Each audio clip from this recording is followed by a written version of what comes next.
Brexit happened. They left. There is a democratic option. There has been the entire time. Like, they didn't leave. They voted for it and didn't get it. That's what we're talking about. Through technology, they could have had ways to get around sort of this dispute, right? And that's the article I was reading. Wait, why? How does technology solve any of this?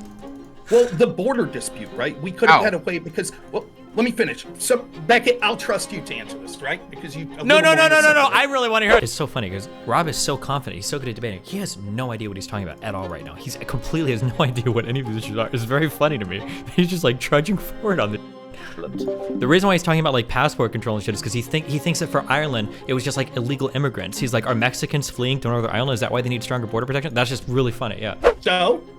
That's what the issue had to deal with, was the competitive environment, or the lack of competitive environment. Okay, hold on. You just say like 50 things that are all not true. I'm just curious, if you can give one. Since World War II, it seems that globalism is a sweeping force that has changed our markets and lives with increased access to international goods, services, and quality of life. However, there have been new threats and challenges such as terrorism, global pandemic disease, and devastating economic shifts as manufacturing of essential goods has moved overseas. This was a particular note during the coronavirus, where it was impossible to shut down travel without devastating economic effects, and countries prioritized themselves when it came to manufacturing medical goods. What is the future order, globalism or nationalism? Do nationalists have a right to determine their country's fate? Are we already too intertwined? How do we face down rivals who make essential goods for us? I'm BeckettofCrabs. You can find me at Twitch, Twitter, YouTube, obviously all places. I generally do old internet law, theology, bit of counterterrorism stuff, general whatever's going on. Globalism's an interesting one. It's not a modern creation. We've had trade routes and the issues with them since the effects of the fall of Mesopotamia. Like when we talk about the idea of this sort of new global world, it's not really new. It's just an idea that resurges. I think the core issue is just being pragmatic about things. Sometimes we have issues where we need to keep infrastructure in place, for instance, keeping slaughterhouses open, even if like we've got the capacity to produce food in other places, so we don't undergo systemic collapses. Ultimately, people have the right to self-determination, but if you exist as an island, you are going to fail because the world is going to move on without you. All right, thank you for that. Mr. Destiny, would you care to introduce yourself to the folks at home and then also give us your thoughts on the first topic? Hey, I'm Destiny. You can find me at youtube.com/Destiny. I'm an institutional shill, a proud Democrat, and a strong supporter of a God Emperor, President Biden. I think echoing the thoughts of the last guy, Beckett, globalism is kind of an inevitable way forward. I mean, we're more interconnected today than we ever have been before. Old technologies like trade routes, new technologies like the internet are only going to further this level of global integration. People that are looking at a more nationalistic country are yearning for the days of old that will never come back. To go forward into nationalism is to step backwards in terms of our place in the world. And I think as long as we want to remain with our position in the world of being economic leaders, military leaders, and influential leaders, I think it's probably best that we continue down the globalistic path that we are on now. All right, appreciate you. Thank you kindly, sir. Mr. Dillon, can you hear us? Yes, I can hear you. Do you need a minute to get oriented? I wanted to let the globes go first and then let the... Yeah, I'd like a minute to get oriented if possible. No problem. Then Mr. Rob, can you introduce yourself to the folks at home, and can you give us your thoughts on the first topic? Hi, folks at home. I'm Rob. I consider myself a populist conservative. I would consider myself a nationalist. I enjoy streaming on Twitch, YouTube, Rumble, and other places. I have a panel show on Saturdays called The Arena that streams to the Crucible Network. Yeah, I think when it comes to this topic, there's going to be a fundamental misunderstanding on what we're talking about when we talk about nationalism and globalism. And I think this misunderstanding is used by people that really advocate for what I consider insidious globalism in order to enforce that. And what that is the idea that an integrated world means a globalist world. It does not. I am all for an integrated world. I think technologies that allow us to communicate with people around the world at a speedy pace, have employment situations where people from all over the world could live, cultural values that could be shared for all over the world, all good stuff. That's all good. To me, the concepts of nationalism and globalism have to do with our systems of governance. And to make it as simple as possible, it would be this. A nationalist government is a government that cares first and foremost and advocates for the people and governs for the people that are citizens of its country. A globalist government is one that cares less about the citizens of its country and their sovereignty and wants to govern as a world order. And to me, that is what is insidious insidious and nefarious about globalism is that it seeks to erode national sovereignty and national boundaries. We can see that systems of governments, even any national level, the further they get away from individuals, the less they are inclined to understand the way that those individuals live. So your local government probably understands your way of life more than your state government, which probably understands it more than your national government. Now take that out to a globalist society, and all of a sudden we have people in Davos that are telling people in Ethiopia how they could live and what's ethical for them to consume and how they could have farming practices. We saw this with Brexit and with things that there were people fishing lanes and things like that around the UK that were being eliminated. And it's also bad because it's ran by a bunch of people that are incredibly wealthy and corrupt that seek to use this to consolidate power for themselves and return us to a form of feudalism. Beautiful. Appreciate you, buddy. Mr. Nevin, can you introduce yourself and also give a kickoff for the first topic? Alrighty, I'm Nevin Gusak. I'm the host of the Populist Patriot YouTube channel. I'm also on Twitter. This is my first debate panel, and I'm honored to be here. And hello, everyone. I call myself a radical civic nationalist. If it's cool, I'd like to read a quote by former President Franklin Roosevelt that really crystallizes or summarizes, I should say, my political viewpoint. And I used to be a Reagan conservative, but I abandoned that for a number of different reasons. Where he said in his speech, in our personal ambitions, we are individualists, but in our seeking for economic and political progress as a nation, we all go up or else all go down as one people. So my type of nationalism really eschews the extremes of laissez-faire capitalism, as well as the extreme forms of totalitarian collectivism, of fascism and communism. I'm for a form of pre-Reagan capitalism where you have strong unions, you have certain social democratic programs that allow people to pull themselves up by their bootstraps to achieve social mobility.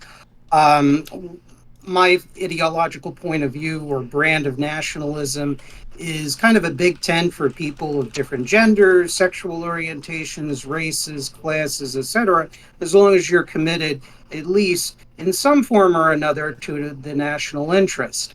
Globalism, there's always going to be a form of global interconnectedness with technology, as was previously pointed out. Historically, we have always been interconnected for hundreds of years. I don't think there's any dispute. But when it impairs our productive capacity or core productive capacity, as well as our national security, that's where I kind of draw the line and express very strong concerns.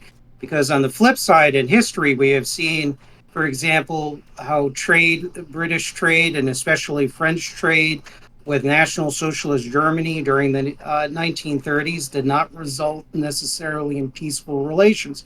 In fact, in this case, and I can cite sources, so if you challenge me on my facts, give me some time and I can cite some sources, look it up and whatnot. France exported wood, iron, and all kinds of other materials to Germany, and look what happened in 1940.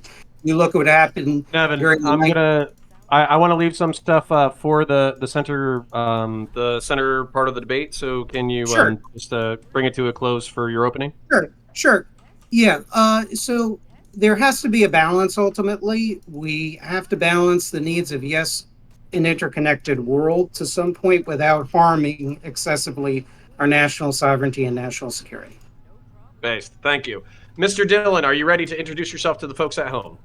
Sure. My name is Dylan Burns. I am, I guess, an amateur war journalist and Twitch streamer, and I'm a globalist lib-cuck. That's the best way to describe me. I'm a libtard. All right. Beautiful. Well, and did you want to do any other intros besides that? Sure. I mean, first question was, could you just give me a quick refresher, basic? Absolutely. So basically, I was saying that there are a lot of advantages to globalism, like increased trade and global security, less war, all that kind of stuff that we've seen statistically since World War II. But we've also had new emerging threats like terrorism, pandemic disease, and also our rivals manufacturing essential goods. This was a particular note during the COVID pandemic where we were reliant on China for essential medical goods, and they were basically our rival and prioritized themselves over us. So I was asking what the future of the global order is going to be. Is it going to be globalism? Is it going to be globo homo? Nothing negative against globo homo. I'm trying to be descriptive here, where it's progressive, internationalist, lots of countries cooperating, all of that kind of stuff. Or is it going to be more nationalist, where basically you have these countries that are pulling back from the global order and trying to manage their own affairs? What are the balance between the two, and who should win this battle? I mean, I guess for me personally, I think globalism is like fighting the waves of the ocean, and you're trying to build a sandcastle. It's like fighting an overarching powerful force, almost like a force of nature, much less an ideological structure.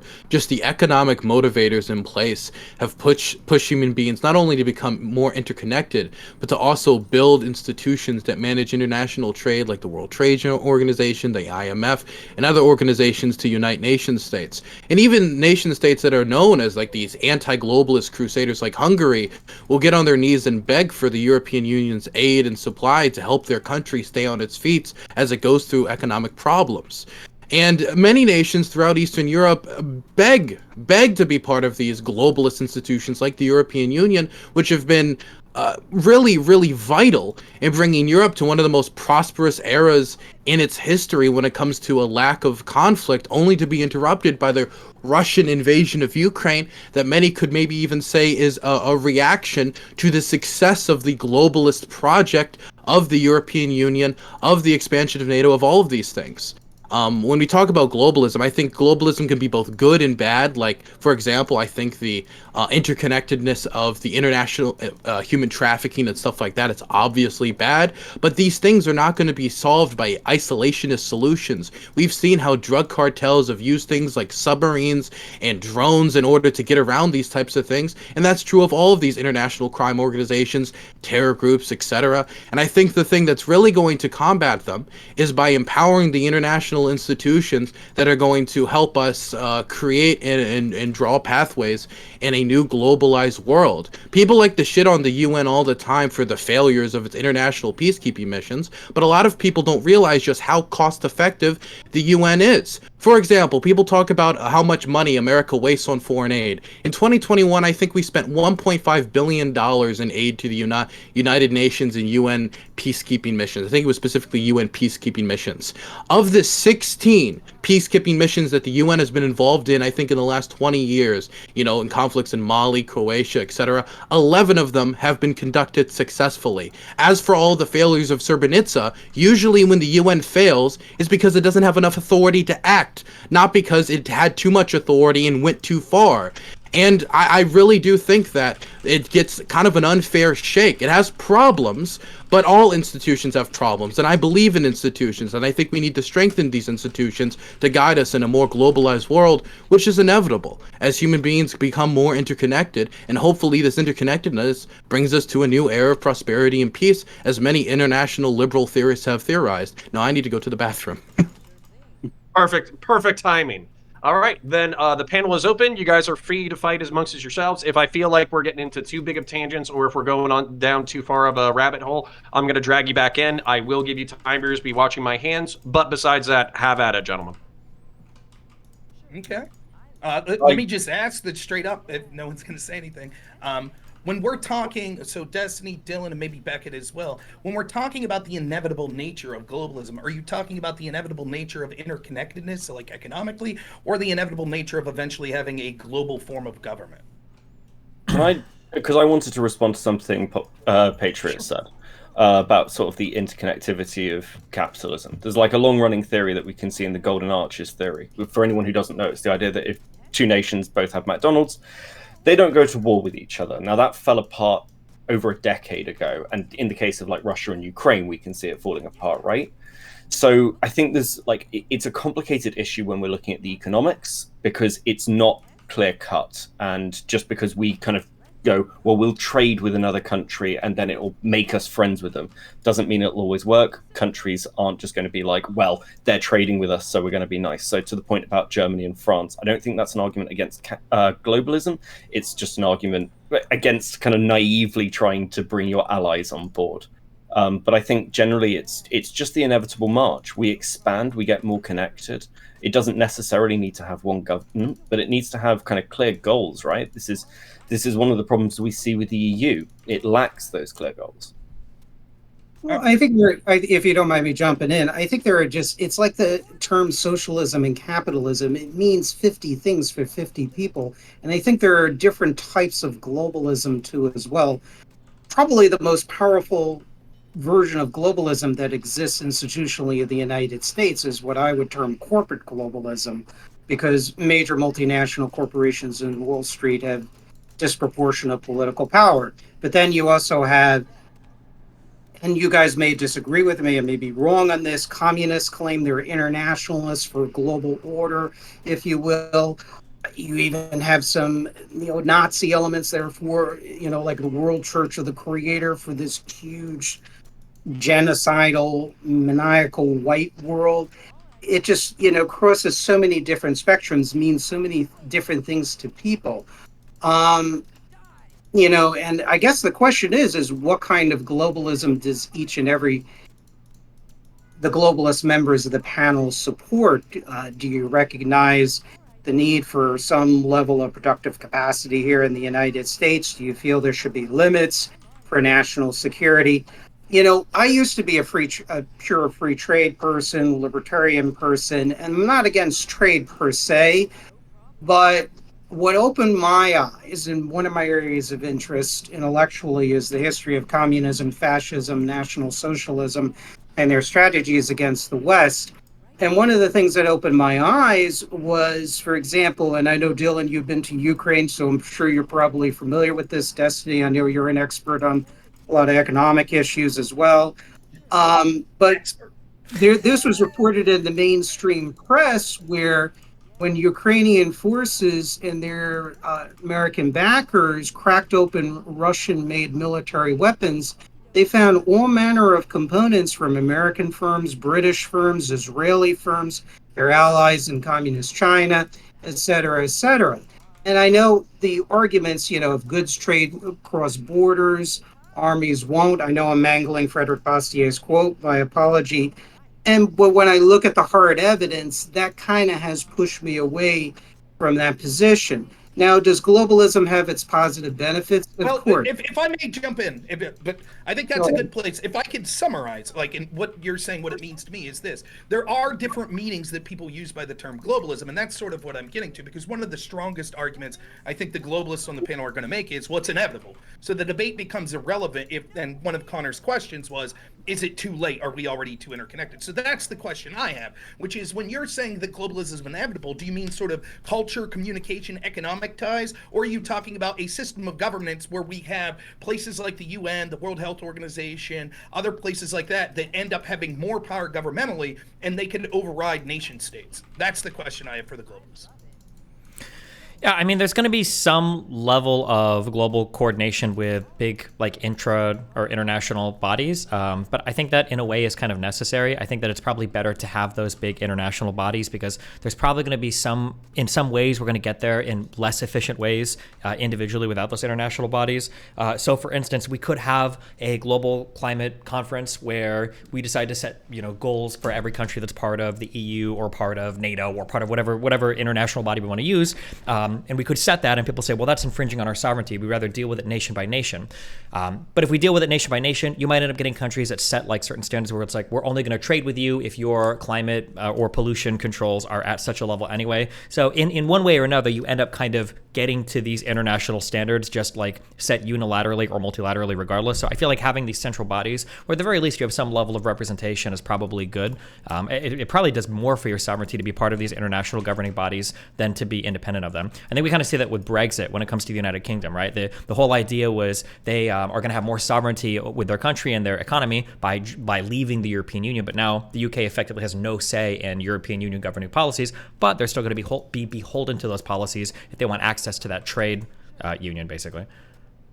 Well, I think that Brexit's actually a good example because it shows the nefarious nature of global governance, where what you saw with Brexit, what was it, the Lisbon Treaty before that the UN put, and the UN makes this argument that there's democracy and it gives people a voice, but they don't. What they do is they give you a voice and then they use propaganda to inundate people to think that they'll get the result they want. And when they don't, like with Brexit, what happens? Well, they just drag it out for years and years and say, who gives a shit what your opinion is, people? The vote was only purely symbolic. We really don't give a shit. And we can see that's what's been going on in the UK. We saw it's what happened in Ireland and other places. You could also see. Wait, can you explain that? What does that mean? The vote was purely symbolic.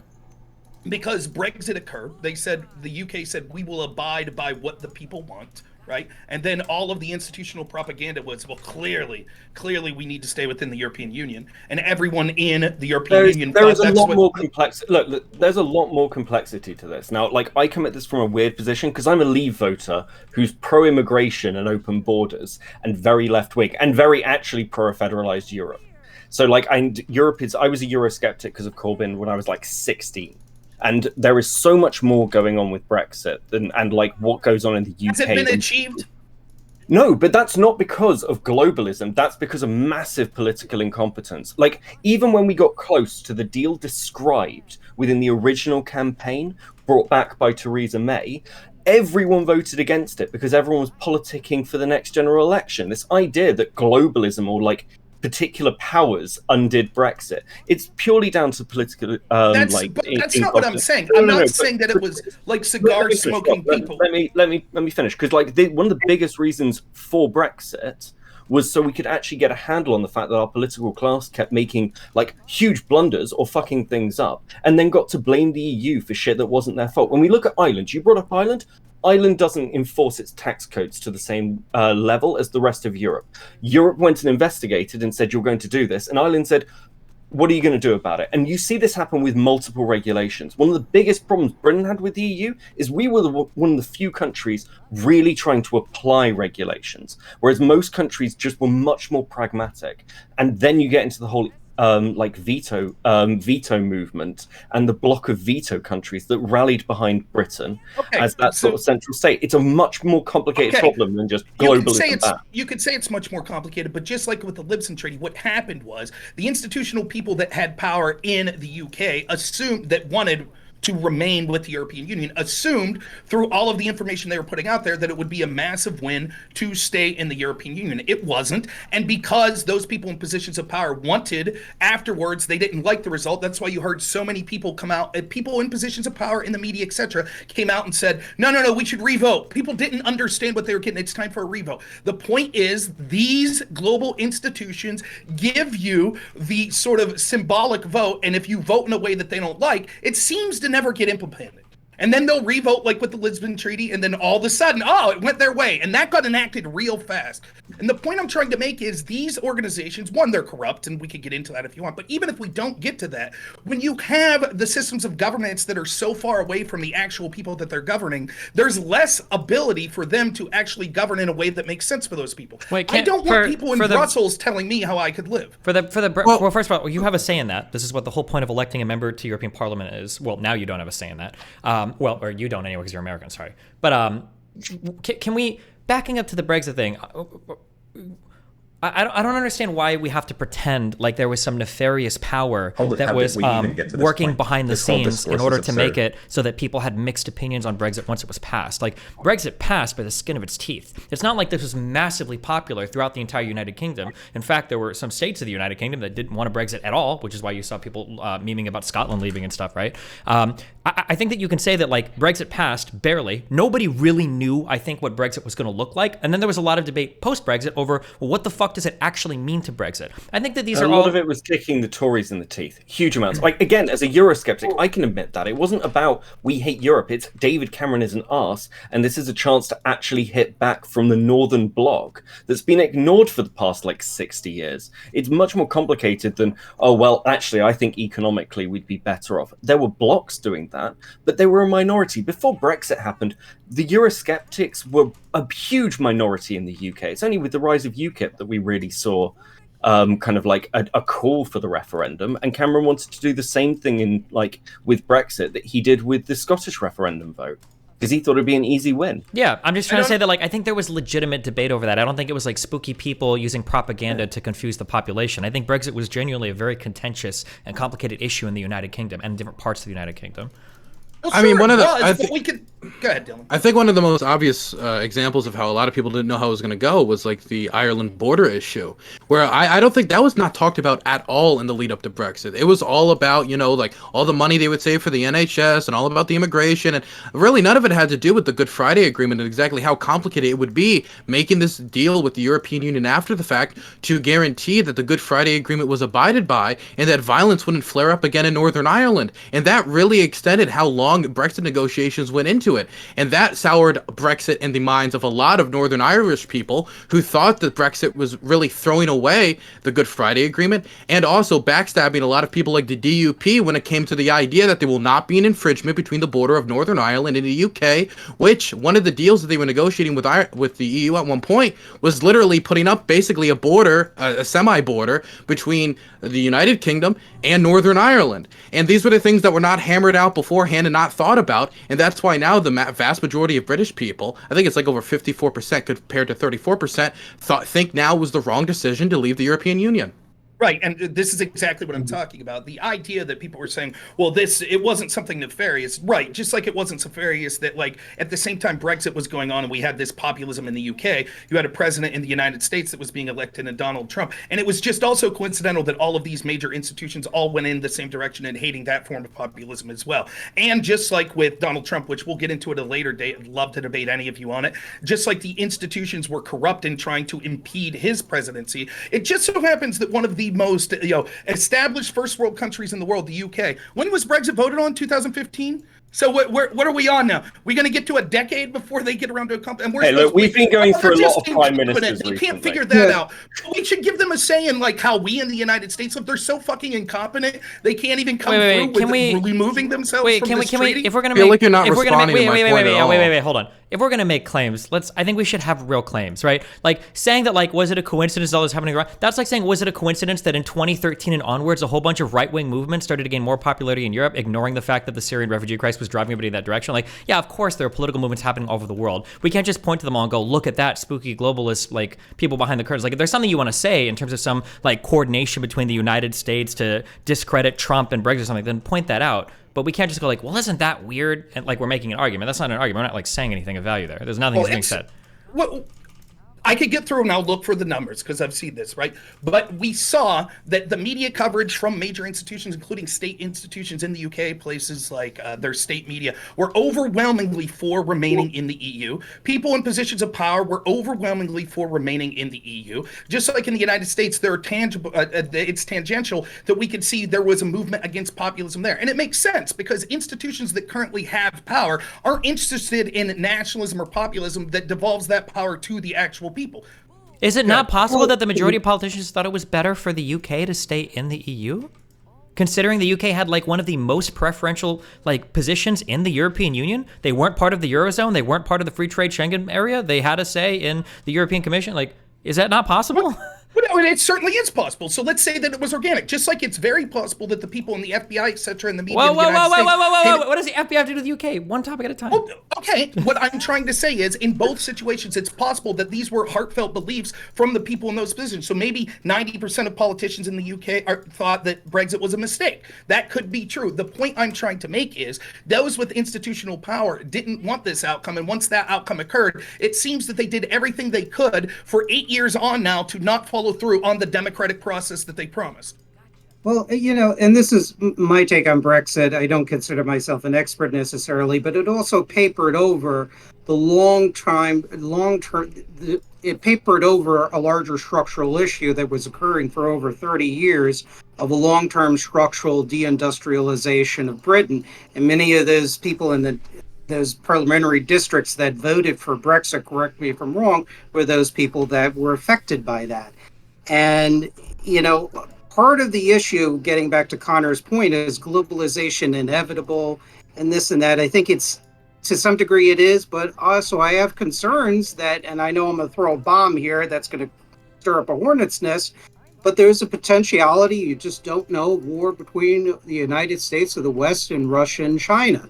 You know, from my standpoint, the Cold War never truly ended, it could develop, God forbid, and I hope to God I'm wrong, of a Cold War. And that could cause the collapse, at least temporary, of globalization. To answer Connor's earlier point. But I think with Brexit, I think it papers over, in my opinion, a larger structural decline, financialization and deindustrialization of Britain. If you want a truly healthy nationalism in Britain, you have to reverse to some degree Thatcherism and New Labour as well. Okay, I want to interject real quick. So I have no problems going into we're going to get it over to Dylan. He did raise his hand. I have no problems getting into the nitty-gritty of a specific subject, particularly if it's an example of the general question. But I also want to discuss this in the frame of the general question. Because what I've heard so far is Rob saying it was the will of the people. They wanted to leave. Fuck it. This is nationalism and democracy, and we're pretending to have democracy. And then what I'm hearing from the Globes is, well, you're too integrated, and it's a very complex issue, and because you're too integrated, you can't have your national will. That's what I've heard so far. So you guys don't have to expand it. As long as I have engaged panelists, I don't really give a shit what you guys are talking about, but I do want to reel it into the broader topic. Dylan, whatever you want to say, and then it's back open. Well, I mean, like when we talk about like the narratives pushed by the elites here, what about the narrative about the money that would be saved by the NHS and the buses that were driven around the UK? That was a complete lie. It was a complete lie by populists in the United Kingdom in order to pitch this idea that pulling out of the European Union was magically going to save the NHS from all of the economic problems that it has been facing for decades, as the UK has been struggling to find out how they're going to pay for it, as well as not solving the Irish issue.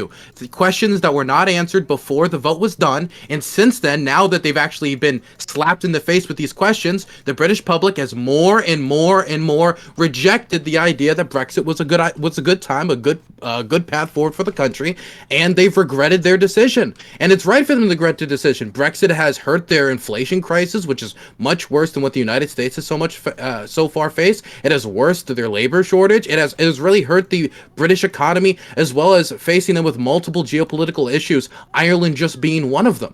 And so really, if anything, I think that Brexit, culminated this long British descent from global power status, and it's only going to further worsen it, as it has worsened the amount of influence they're going to have on the world stage to get their people good economic deals. And that's why the majority of British people no longer even agree with Rob, because they were conned. They were conned about the NHS, they weren't talked to about what the results would be in Ireland, and now they regret it. They weren't conned, and this is an argument that those that sort of, would you call yourself a liberal cuck? Where did the money come from for the NHS? Where did that come from? I'm not saying that there weren't people. Of course, there were people on all sides of the issue that were putting money in, of course. What I'm saying is that what we see over and over again is when those with institutional power don't get their way through the sham of democracy, they enforce hell on people, just like Destiny, my friend here, supported the riots that were initially going into conversation. Why do we pivot so hard to other topics? Just stay on the one topic. George Floyd, UK, Brexit, it's all connected very much. It's all connected in the sense that people that willfully want to ignore the fact that there are people in positions of institutional power that intentionally cause pain. That way they could say, oh, see, you shouldn't have voted that way. Shit didn't work out for you. 8 years later, we still didn't keep the democratic promise that we promised you. We just couldn't do it. It was so hard. We, as one of the most established first world governments and historical governments in the world, we couldn't figure it out 8 years on. Oh, shit isn't going so good for you? Geez, maybe you should have voted the way you wanted. Want a referendum? Want to redo it? It's bullshit. It's what hold on. see Wait, can you just say around the world. Can you just say then, do you think that all the problems right now in the UK are manufactured then by a salty government that didn't get their way? No, but I think that it was intentional that they didn't give them Brexit in a way that was a timely fashion. And I think there are people that are impressed that wanted that in Brussels and the UK for it to be paid. There's a bonger guy here. Yeah, with a hand up. Was there a deal on the table that everybody supported that was like, that had popular support from broadly from the entire population and politicians? Because my understanding is what Brexit would look like exactly was incredibly contentious the entire time post-Brexit, the referendum actually passing.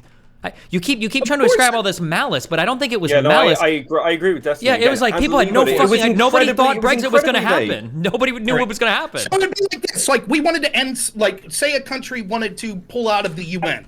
and they would say, we'll pull out of the UN. You would say, a country like the United States, if they did that and they voted, yeah, we'll pull out of the UN. 8 years later, well, no one exactly agreed the time frame or exactly how the pullout would occur. So, it's Stop. No. Hold on. Dude, you can't compare the United Nations to the European Union. The European Union represents far more integration between the member states of the European Union than the fucking UN. Joining and leaving the UN, my guess, is going to be a whatever thing. But actually leaving the European Union, there's a reason why Cameron fucking moonwalked the fuck out after that shit passed. Nobody had any idea what the country would look like post-Brexit. That was a genuine confusion among the people and the politicians. You have to point to something if you're going to say, we all knew it was going to happen, but the politicians stopped it, because I don't think it's a fair summary at all. Do you know who did know what was going to happen? Do you know who did know? The IRA.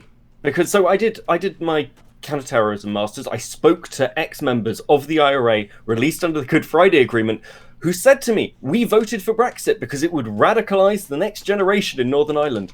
People fucking knew. And if your argument is, well, globalism's bad, well, this idea that nationalism's just this peachy thing, the reason that Cameron wanted to go for Brexit as a vote and actually debate this was because there was a civil war within the Tory party and he was worried about the rising vote in UKIP. Because there are people in that institutional power, people from very old money actually for the majority of the hard Brexit side within the Tories, who really do want that real hard exit, who really do want Britain to return to some sort of weird 1800s ideal or return to empire. It's and you're saying, well, no one knew what it was going to look like. That's because the people involved in this were on multiple layers of structural power and no one had a clear vision. Because again, no one's tried leaving an institution like this that's so massive. This idea that, again, Dylan's right. It was a bus with some money on the side of it, which was never achievable because you understand anything about the way the EU funnels its money back into the UK and its member states. It gives massive amounts of that money back. And there are wider problems there that the Tories could have been funding that shit anyway, but just weren't, because again, they control the tax systems. Sorry. Yeah, Dylan.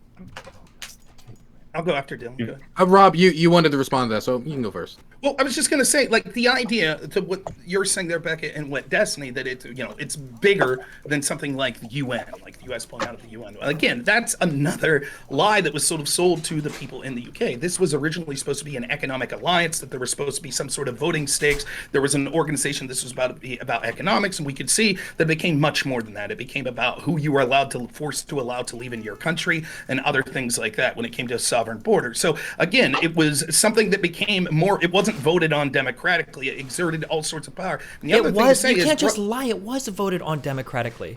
Every single member. Okay, show me the people in the UK that voted that they were for immigration decisions being allowed by the EU. It was they weren't even part of the. They're not even. They're not. People in the United Kingdom were not part of the Schengen free movement area. Their immigration is just as much in control today as it was when they were in the European Union. Number one, it is true.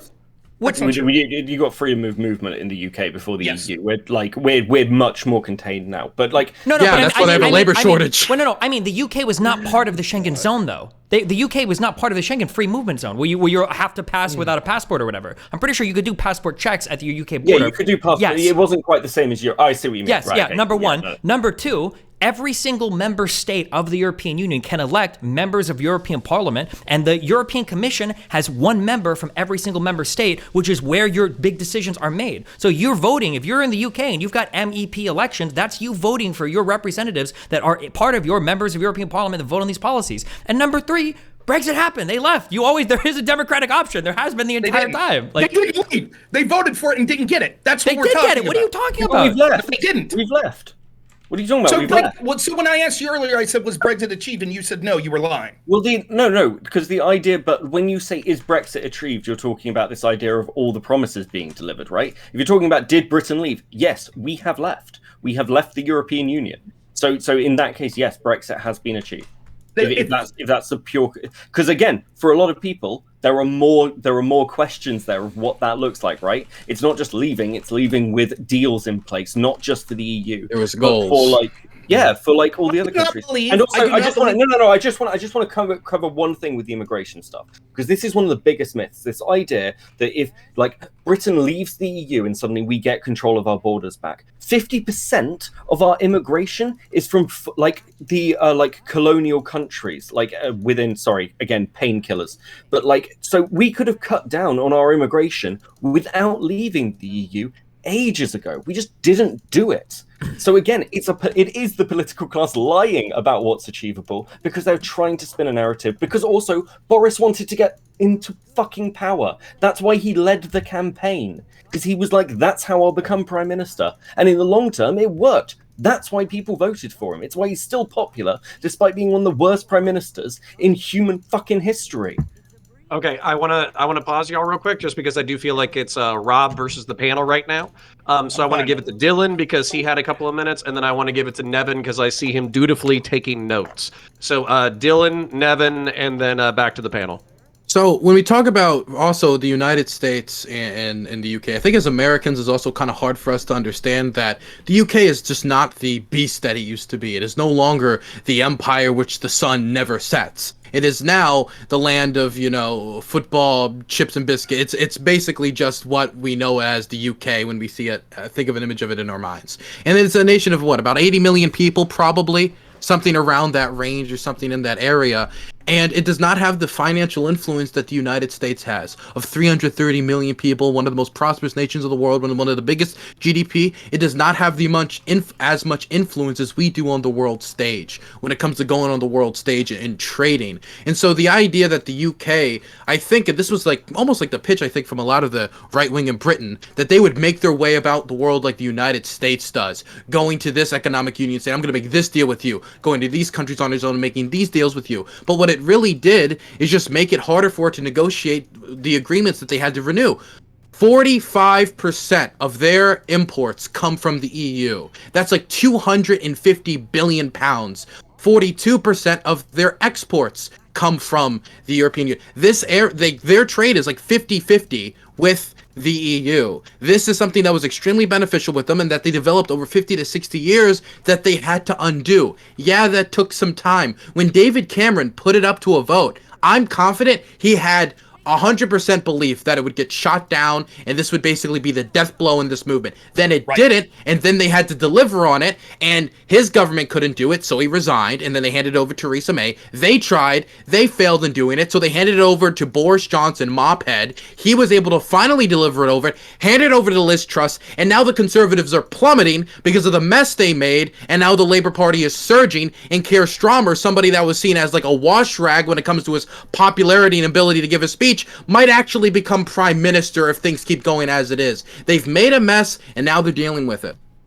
They made a mess because they didn't implement the actual Brexit as it was promised in places like UKIP that people wanted. But they didn't get. They were never going to get the promises of all the money for the NHS. They never really even combated the idea of Ireland. The inflation crisis that they've been feeling in the UK is partially due to this. What about the labor shortage? They did not explain exactly what the full consequences of unveiling this new path for the UK would be, and now they're feeling the consequences of it. The majority of British people don't like it. The problem is when you say they didn't implement the promises, it's because they had no way of implementing the promises, right? Like a promise of like, we're going to redo all of these trades unilaterally, and then Brexit goes through and they haven't done yet. That's not like the people got tricked. Or they did, but they got tricked by the people pushing Brexit. It's not like they had those deals in place and then for some reason the shadow government said, no, we're not going to do it. That was never going to happen. That was a fantasy.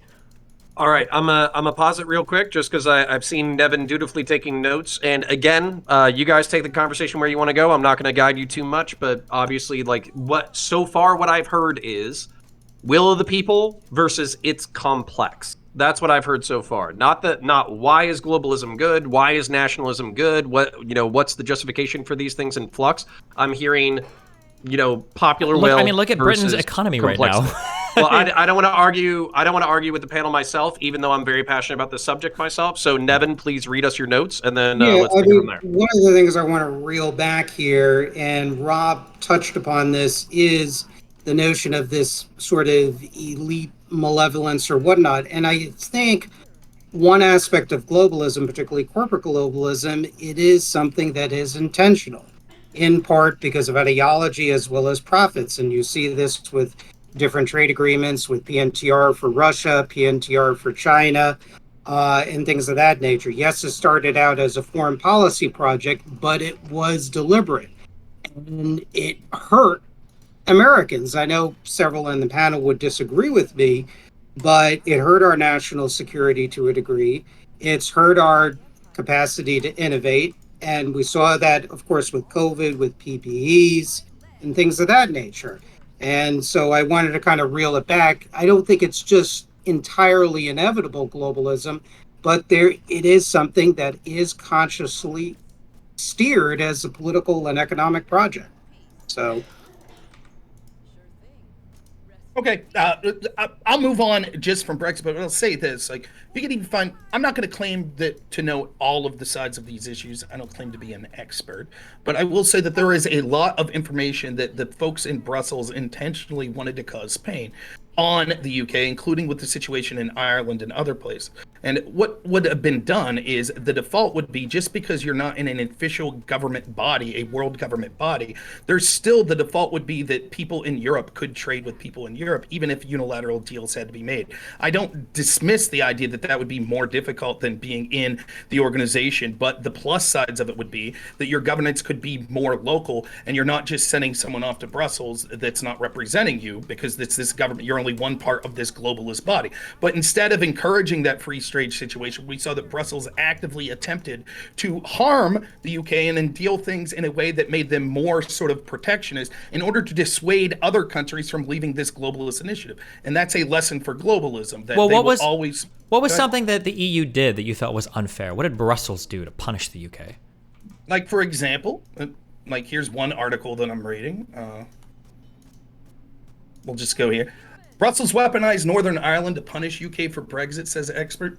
As clashes continue in Northern Ireland, commentator and historian Ruth Dudley Edwards claimed the EU has used the stake to put maximum pressure on the UK to agree to a Brexit deal. Although there were alternatives to the protocol, Ms. Dudley Edwards insisted Boris Johnson had been forced to accept a deal that impedes trade between Britain and Northern Ireland due to his predecessor. Despite agreeing to a deal, the commentator also warned Brussels had chosen to interpret the custom rules as strictly as possible to inflict maximum damage to the UK. And these were the sort of things. Now, I'll admit, a lot of this I was hearing from people that were pro-Brexit, like UKIP people, that were saying when the deal was initially, or when this was initially voted for, that the people of Brussels were talking about things such as, well, then we won't do trade deals. We won't do that. And the Brexit people were saying, why would you cut off your nose to spite your face? We could still trade just because we don't think that we need this international body that we think's been taking away the sovereignty of our people. But they continue to issue more sort of protectionist policy. Do you agree or disagree with that, Dylan, that there was more sort of protectionist policies from Brussels post-Brexit vote than pre? It doesn't sound like, to be clear, it doesn't sound like there's any new policy at all. What you just said, I don't know what article you're reading from, but what you just said was they decided to strictly enforce the rules on the books. That sounds like policy that was already in place. Not only was a policy in place, it was policy in place that the UK already knew about. And it has to do with an issue that existed between Northern Ireland and the Republic of Ireland, meaning that Brexit exacerbated this issue, not Brussels. I don't think you can get mad at Brussels for enforcing the rules on the books. Well, no. If the worst thing you've got is they were really mean because they enforced the rules that already existed, and that's an argument against globalism? Are we going to say like globalism caused like the IRA and like Northern Ireland and pre-Good Friday and like what? I'm sorry. I don't know. I'll be real quick on this. Two things. One, the idea that, well, there was a law in the books, but still the way that you enforce that. We see this with trade policies all over the place. You can see with the World Trade Organization, there are laws on the books, but the way that they are enforced from country to country oftentimes could be something that's disputed. So they chose to take the most hardline interpretation possible. And also I'm saying that there were all sorts of discussions that were occurring in Brussels about intentionally punishing the UK. If you'd like, I could pull articles up of that as well, where they were going to intentionally publish them because they were saying they wanted to dissuade other member states from leaving because they thought that it would cause a cascade effect that would end up dissolving the union.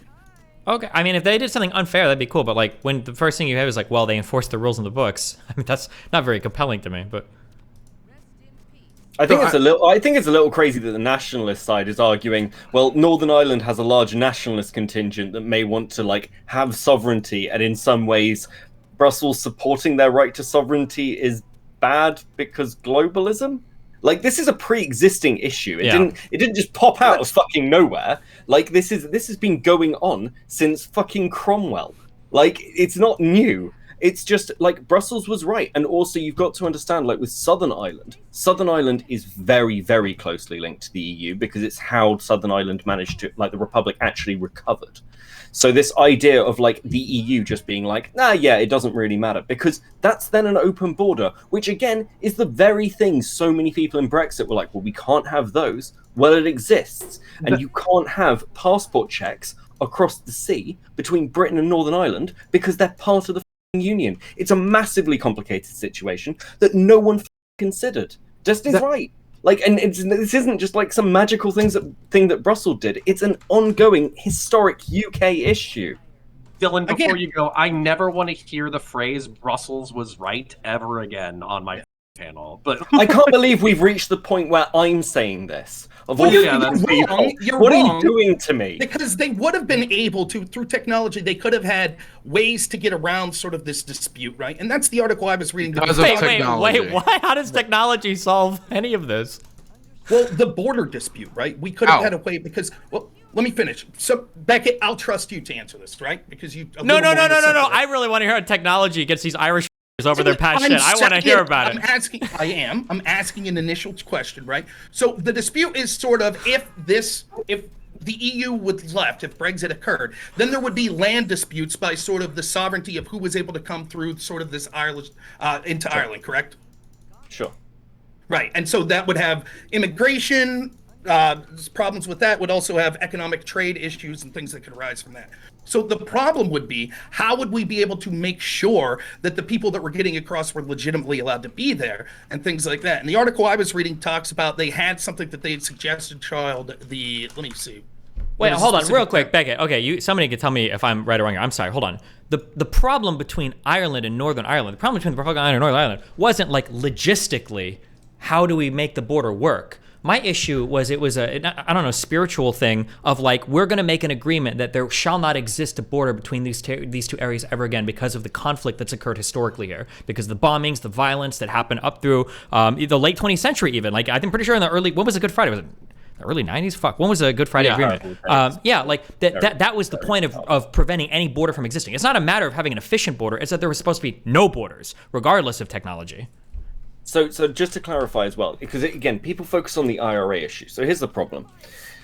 The argument is you can have a border between Southern Ireland, like the Republic and the North.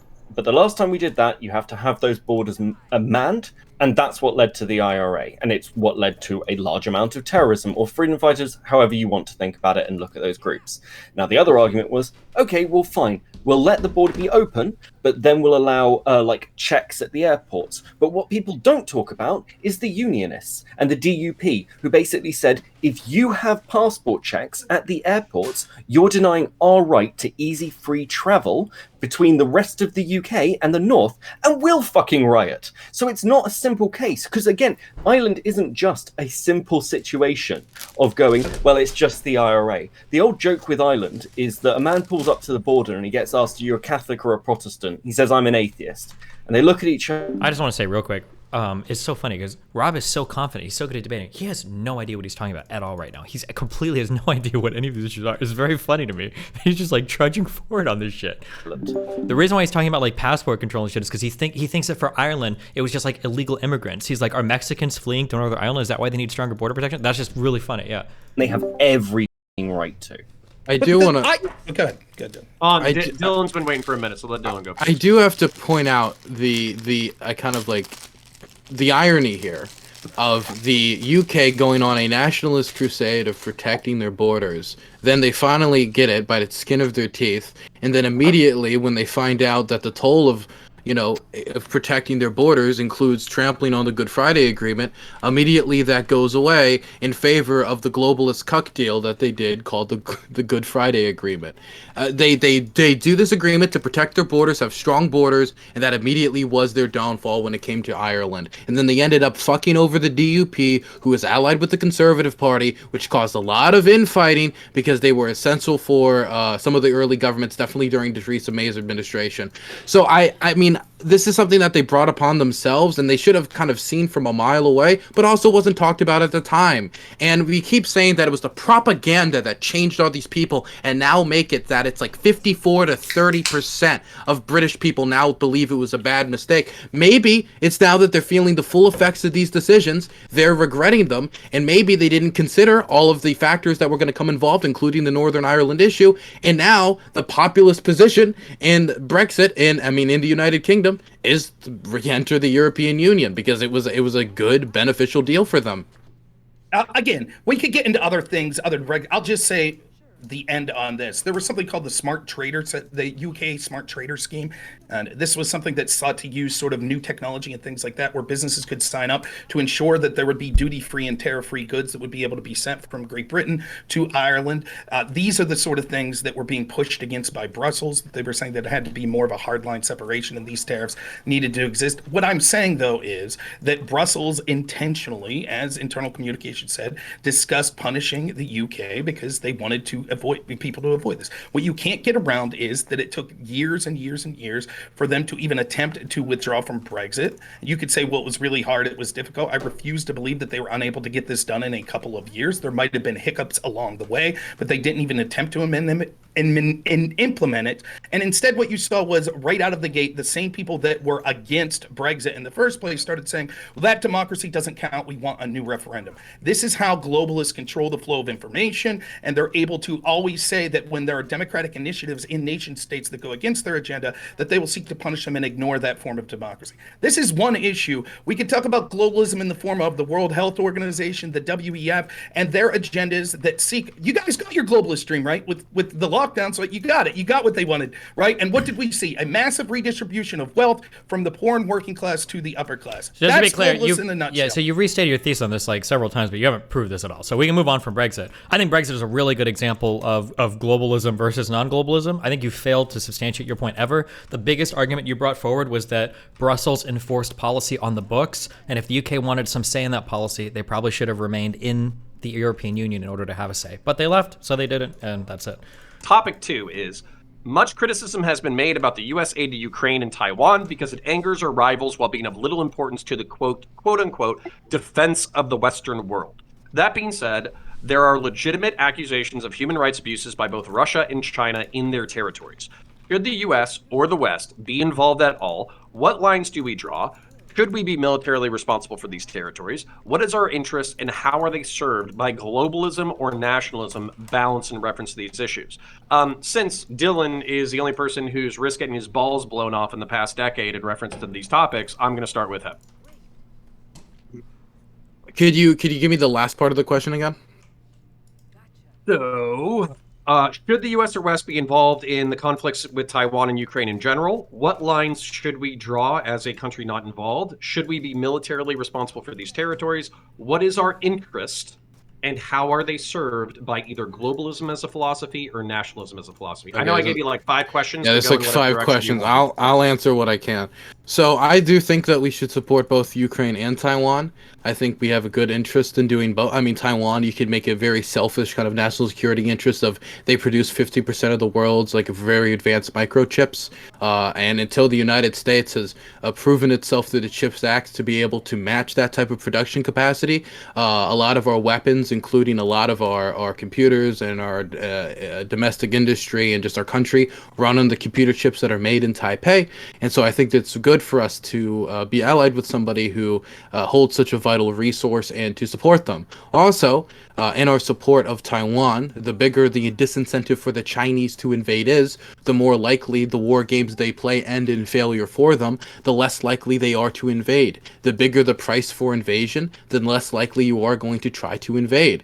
I do believe that the United States should not be the only one backing up Taiwan, though. I think it should be a general Pacific coalition between the United States, Japan, South Korea, and possibly other nations in the region in order to support Taiwanese defense. I do not think this should solely fall on the United States soldiers, not only because it increases our odds of defending Taiwan, but also because this should not be our sole responsibility. Because the effects of invading Taiwan is not only going to affect the United States, States, which would most likely be the recipient of many Taiwanese refugees, but it would also affect other nations in the area economically, as well as they would become awash with refugees. I don't know if that's the right word to use. China also agrees that refugees is within a nation's self-interest. That's part of the reason why they prop up the North Korean state so much, is because they don't want tens of millions of North Koreans. Well, there's I don't know exactly how many North Koreans there are, but they don't want the millions of North Koreans crossing the border in a massive refugee crisis at a war started at the Kim's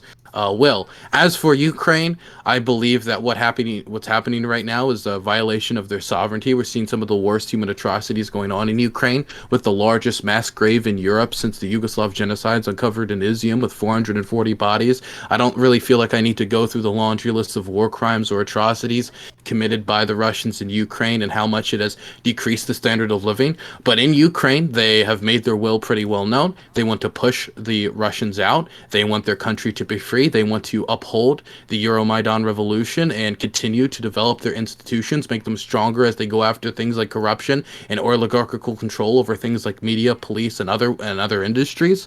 And I think that their membership in the European Union and integration with Europe is what is best for their country's development. In fact, this whole war started over Ukraine wanting to be part of the European project, the Russians starting to mold over it, and starting this whole mess in the first place when they started engaging in economic coercion then. I think we should support the Ukrainians in their national defense. I hope they win the war, and I guess we can get into the other issues later. I appreciate you, brother. Next geopolitical nerd on the panel, Nevin, please take it away.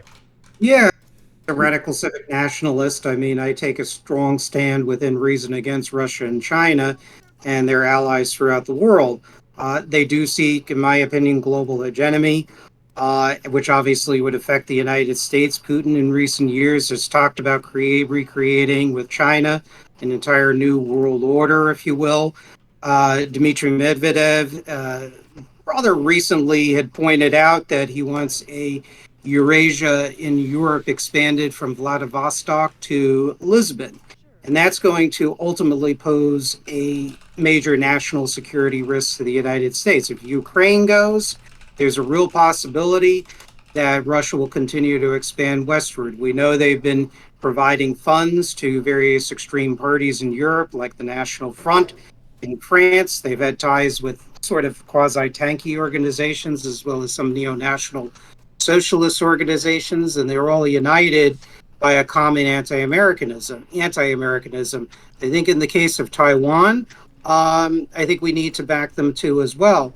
My biggest concern is, of course, in backing Taiwan, Ukraine, and whatnot, my concern about also getting into a risk with war with Russia and China is they have tremendous nuclear potential. China can potentially embargo the United States of goods. I mean, Lenin talked about back in 1921, or I think it was Stalin actually, the rear of imperialism, where the third world at the time, the colonies, produced the raw materials and now, of course, manufactured goods. They can just say, well, fuck you, we're cutting this shit off, you sink or swim. And that's a concern that we have to, really take into account. And then there's the other issue where up until, to some degree recently, Germany was a huge violator even during the Cold War on this, is we have these allies, yes, but they have been violating back in the Cold War, the COCOM trade, not embargo, but I'm sure you know what COCOM was, which was an export control organization, very thinly staffed. And meanwhile, West Germany, Japan, Taiwan, they have channeled technology to their very gravediggers. So it is a complex issue, but we need to take these things seriously because with all the beauties of interconnectedness and all the rest of it, these are major problems. And sometimes, I don't want to get on a tangent, but the other part with even our allies, sometimes they don't like what we do either, like Switzerland, because they oppose the war against Iraq. They embargoed special crystals that were used for our gravity bombs. You look at what Belgium did during the Vietnam War. They embargoed certain rotor parts for our Huey helicopters. You look at even natural disasters in Japan. Devin, I need to move it on the intro. This is part of the reason why I had you go after, Dylan, though, because I felt like you guys would find a kindred spirit in geopolitical nerdiness. So I appreciate both of you. And there's some Beckett, alignment, honestly, with Dylan and I. We're more sympathetic, certainly, to Ukraine and Taiwan than China and Russia. I mean, then let's get into those nuances and interesting things in the general. Mr. Beckett, can you please give us, the Western interest in Ukraine and Taiwan and how philosophically globalism and nationalism apply? Yeah, I think you have to stand for something. I think a lot of issues kind of begin to really raise their heads when we look at what happened in Hong Kong as well. Because if we're not going to even comment or exert any kind of real pressure, I don't know if we can say we really believe in things. Yes, we should absolutely be supporting Ukraine, not just because it's about sovereignty against an aggressing state, but actually because of what it says about the rest of European stability. Dylan is absolutely right. The European project, ultimately, and why it's important, is it's the longest period of peace in Europe's history. People want to talk about the shared European experience. Well, the shared European experience is a millennia of warfare, basically. Ultimately, yeah, we should step in if we can. Military stuff, like direct military intervention, we all know from World War II how that can escalate from small states having big friends, and we want to avoid that. But ultimately, I think pretty much everyone, I imagine, would agree that World War II was a war worth fighting, right? And there are some things worth paying costs for. We need to get Charlie Kirk on the panel to see whether or not he thought World War II was worth fighting. But Destiny and then Rob. So Destiny, please share your thoughts. Yeah, I would say Ukraine are the good guys, so we should support them, based. I could say a bunch, but I'm just going to end up reiterating what everybody else said. I think that if the United States has any authority in the world, then some of that authority should probably be used to reinforce the stability of Europe and maintaining countries' sovereignty and not allowing bully countries to invade them, and to respect territorial sovereignty from established countries that we all recognize are established countries is probably a really important thing for us to support. So, yeah. All right, Mr. Rob. So I'll be happy to be the one that disagrees with the majority of this. First, I'll say this is a precursor, though I shouldn't have to. I don't like Putin. I don't like Russia. I hope Ukraine wins the war tomorrow. I don't give a shit. And like when the United States invaded Iraq, I don't like that Russia invaded Ukraine. That doesn't mean that the United States, NATO, and globalism didn't push for this outcome to be inevitable, as I've had discussions with Dylan Burns in the past, where he admitted with the boondoggle that we are in with Syria was in part about pressuring an ally of Putin in Assad. When I asked him if he thought that that could possibly lead to Putin getting upset and lashing out, he said he wasn't worried about it. And now it's something that unfortunately we should have been worried about. Just like 9/11 is the fault of the terrorists that committed the act, that doesn't mean Ron Paul was incorrect when he said that we took steps that made something like 9/11 more likely to occur. That's exactly what the United States has done in places like Ukraine. You want to talk about national sovereignty in places like Ukraine? The poor people of Ukraine haven't had true national sovereignty for decades, ever since they've left the Soviet Union. In fact, it's been a cesspit of corruption for interests that were pro-Putin, or pro-Russia, I should say, not pro-Putin. And then in 2014 and other places, we saw as a geopolitical strategy for NATO, European Union, the United States in particular, to actually have a chance, whether it be through a color revolution and NGOs that they were having there that helped lead to the ouster of the president there for a more U.S. friendly president and European Union friendly president. Regardless if that was a led color revolution or not, we could see what the net effect of that was. We saw that the United States and the Obama State Department was basically creating an FBI in Ukraine called the NABU, and that NABU was then being told by George Kent and others at the State Department who and who not they were allowed to prosecute. So their very FBI or their agencies were at the whim of other countries saying, if you want this money, this is what we'll do. Of course, we could go with Joe Biden's infamous quid pro quo, where they had to fire a prosecutor in order to get this money from the United States. The Ukraine situation is a boondoggle that's leading us closer and closer to World War III. Instead of attempting to have a peaceful resolution, we are listening to propaganda, which sadly people like my friend Dylan Burns there have bought into. He told me about 8 months ago that the war was already over, that Russia had lost, they had no chance of winning. It was just a matter of time. And now, just like all the people in the United States, he says, but we just need a few more billion, just a few more billion, because they'll be on the shores of Poland if we don't continue to send this money. It is a lie. It is being used for corrupt reasons. The globalists always do this. Look at Libya. We were told that they were bad people. Look at Iraq. We were told they were bad people. And in all of these cases, the situation is worse than when we entered it. So it's a disaster. And even if you think there are times when the U.S. should intervene, the U.S. has lost credibility, as has the globalist order in places like the EU, because of so many times that they've lied and been corrupt and instigating these wars and having terrible outcomes in the countries. All right, Nevin, it is technically open, but I want Nevin to go first since he hasn't participated as much as everybody else. And then after that, it's just open for everybody to fight. So, Nevin, go ahead. Yeah, I mean, I'm not trying to throw shade on my fellow nationalists here, but also the corporate globalists. Um, During the debate for permanent normal trade relations with Vladimir Putin's Russia, they all were falling over themselves, ExxonMobil, Boeing, etc., in saying, the Cold War is over. Well, let's trade with Russia and totally decontrol our technology.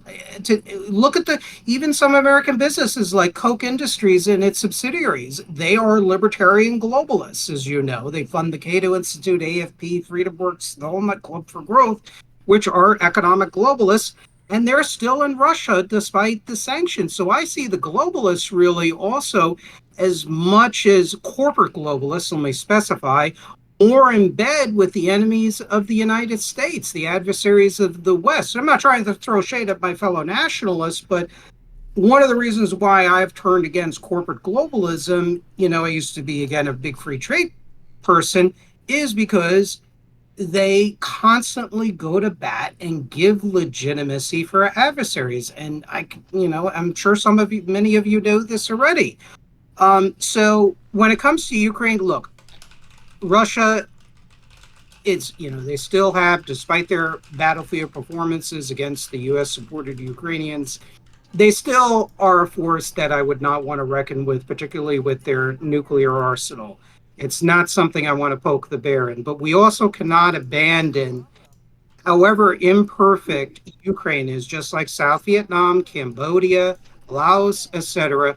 We can't abandon them and simply leave all this Ukrainian industry, Ukrainian let me resources. ask you. I'm not interrupting. You're trying to interject. I want to ask you. What is the American interest in Ukraine? The American interest in Ukraine is that we don't set an example that we're just abandoning allies and then emboldening dictators with global hegemony ambitions to then march onto Europe. As I mentioned, Russia is not going to just stop at Ukraine. They are seeking to influence Hungary through its political parties like Jobbik, Poland, through left-wing and so-called right-wing parties, Germany, the same thing over and over again. And because, unfortunately, we are so intertwined economically with these countries, the moment that Russia or China gains hegemony, they're going to use pressure and say, well, we're going to cut off goods to the United States. Now, yes, I know this is a what-if scenario, but frankly, if I was a leader of the United States, I would not want to engage in that scenario. And another topic that I'm going to buddy, I want to make sure that it's open so we can fight, but throw out the other topic and then let's fight. Is also we need to also look at industrial policy in the United States, and that's not just a progressive, slow, gradual implementation of tariffs, but also a whole host of massive investments in tuition-free university colleges for engineering graduates, scientists, computer programmers, everything, welders, whatnot, to rebuild your knowledge base. You got to reindustrialize the United States to a degree. Sure, we could trade with other countries based on product quality. But we don't, here we're talking about, oh my God, if they influence Europe, they invade Taiwan, we're going to lose our chips and stuff like that.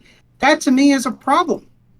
We should not allow that much of an export of strategic industries to. Hey, Dylan, if you don't mind, if I could jump in here real quick. Dylan, you said like 6 months ago that Russia had no chance of winning. How many more billions do we need to send before that fulfills? It's already been fulfilled. They haven't won. It's been a year of fighting, and they haven't achieved any of their strategic objectives. Okay, they haven't taken the Donbass. More money then. They've lost. That's what you said. Wait. Okay. Listen to me for a moment. What I said when I was talking to you 6 months ago is that the Russians will not be able to achieve their original strategic objectives. And that's true. Their regional strategic objective was not, well, let's take half of Kherson, let's take half of Zaporozhye, let's take 2/3 of the Donbass, and that should be enough. The original strategic objective was to overthrow the Ukrainian government. When that failed, then it was moved to, well, we're going to demilitarize Ukraine, we're going to take all of the Donbass, we're going to stop them from joining any alliances, and all of that they have been unable to achieve so far. I mean, some of it blatantly blatantly and evidently. For example, when it comes to the expansion of NATO, Finland and Sweden are at the door of NATO, actively banging on the door to get in. Now, that's one thing. That's Russian victory. What I want is Ukrainian victory. I want the Russians out of Ukraine. I want there to be an obvious and clear penalty for what the Russians did. I want the Ukrainians to be free, and I don't want them to have to sign the death warrant of their neighbors as we uncover more and more of these mass graves. I don't want to permanently doom these people to Russian occupation. That's what I want to see. I want to see Ukrainian victory, not just Russian loss. Who to Russian occupation? Ukrainians. Okay, but you said, so you're saying when you told me months ago that Russia already lost, it was just a matter of time, so we needed to send money to speed up that time frame. Now you're saying there is a potential, if we would stop sending money, there is a chance that Russia would achieve victory in the sense that they would be able to permanently occupy parts of Ukraine. That's not Russian victory. Just holding on to Crimea and getting pushed out of every other part of Ukraine was not the Russian objective. Right? That's fair enough, but that's not what I was led to believe. What Dylan was saying earlier. Let me ask you a question, Rob. Let's say that I said we're going to invade Iraq to remove Saddam Hussein. Then we invade Iraq. Then we take like 1/10 of Iraq. And then I was like, well, our new goal is actually take 3/10 of Iraq. Then we maybe get to like 1.5 of Iraq. And I'm like, well, our new goal. At that point, you're like, okay, American victory is obviously not being achieved. Now the question of Iraqi victory, the idea of them completely pushing out the Americans, that's the new question. Russian victory of the idea of the original goal plus the goals they set afterwards, none of those are being achieved in the near future, at least in my goals. I don't see it being achieved permanently. I don't see how they take Kramatorsk where they've had so many problems with Bakhmut. Definitely when the Ukrainians have already taken back over 50% of the territory that the Russians taken since the February 24th invasion. All right, if I could real quick, because I know Beckett wants to jump in, so I'll just say that I was not led to believe that that's what you were talking about. I will go back to the film and see exactly what you said, but I was led to believe that you said that Russia would be defeated, not in they would be able to maintain parts of Ukraine, but not overthrow Zelensky. That's not what I got. But go ahead. Okay, well, at no point did I ever imply that I know the Ukrainians are going to liberate Crimea. At no point did I ever imply that at any point. I don't think I did, at least. Okay, nonetheless, what I will say, even accepting now what you're reclarifying, I'll accept that that's your reclarification, though I am going to go back and look. But I'll accept that. Still, you're saying then that there is a potential, if we would stop financing Ukraine right now, that Russia would be able to hold on to parts of Ukraine in perpetuity. That's what you're saying. It's a possibility, yes. So it doesn't sound like the resounding defeat that many of the pro-Ukrainian people are saying, that Russia doesn't have a chance. It sounds like that, like I had said when I last talked to you, that it seems to be a damn stalemate without any path to victory for either side really pushed forward. I think it's a quagmire where billions are going to be continued to send. It is a quagmire, but I think a quagmire is, if it's not a resounding victory for Ukraine, a quagmire is a resounding defeat for Russia, right? I think we're forgetting what the landscape looked like a year ago, where me included, and a lot of military analysts were predicting that Ukraine was going to fall in like 2 weeks, that Zelensky would be gone, there'd be a new regime installed, and then we would have Russia, Belarus, and to the south, Belarus 2.0, like in less than a month. So the fact that Russia has been pushed out of every single part of Ukraine except for Crimea is a resounding defeat for Russia. Like, yeah, but pushing and taking back Crimea. To my point. That's fine if it's irrelevant, but I'm just saying that, like, to say that, like, oh, well, you guys said that Russia was going to get their ass kicked, and look, they're still holding on to Crimea by the skin of their teeth. I don't think it's the resounding victory or them holding on as well as they'd like to be. That's not what I'm saying. I'm not saying that this is a Russian victory. What I'm saying is there are two positions coming out of the people's mouth. One is that Russia's getting their ass kicked, and like Dylan said, they have no chance of achieving victory. They have none. That's what he told me. But on the other hand, we have to continue to send billions every month, because if we don't, they'll be on the border of Poland. This is bullshit. Wait, hold on. Wait, what? No.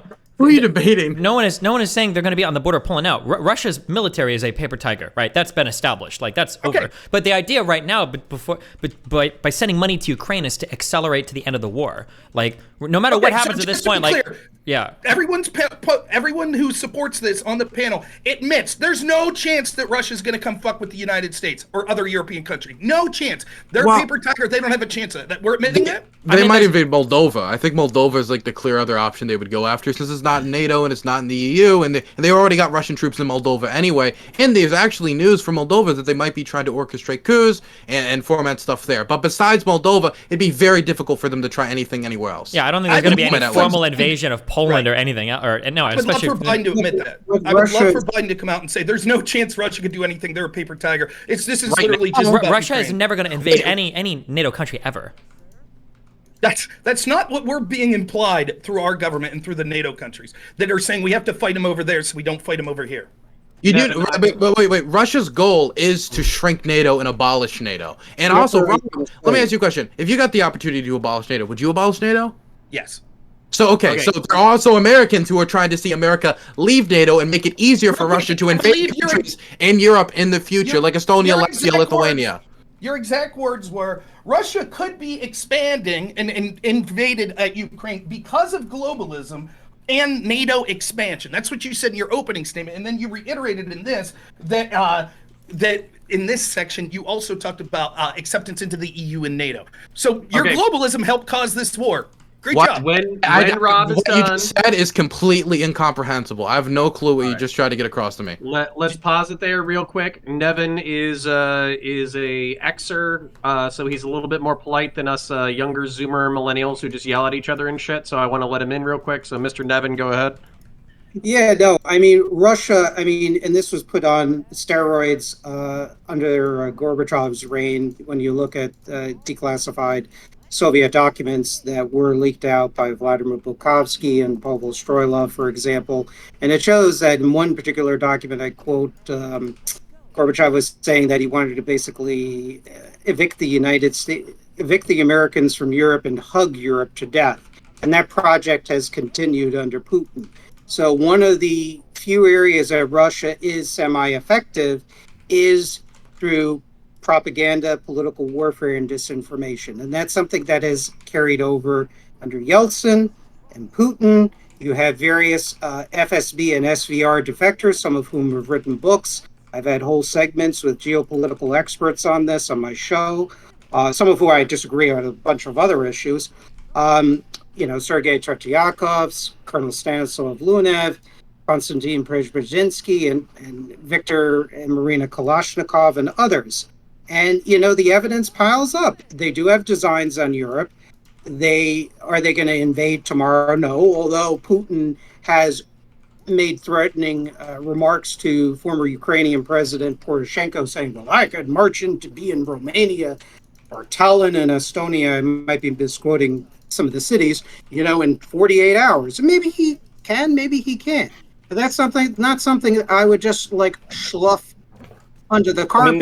This is something I kind of want to just extract outwards as well, because I've been really careful, generally speaking, not to speak too much on Ukraine, because I'm not an expert. I don't actually know anywhere near as much as Dylan does, and I think that's dangerous when you've got a counterterrorism masters, and people might take you a bit too seriously. But let's just zoom out onto what's surrounding Ukraine and the kind of European political situation.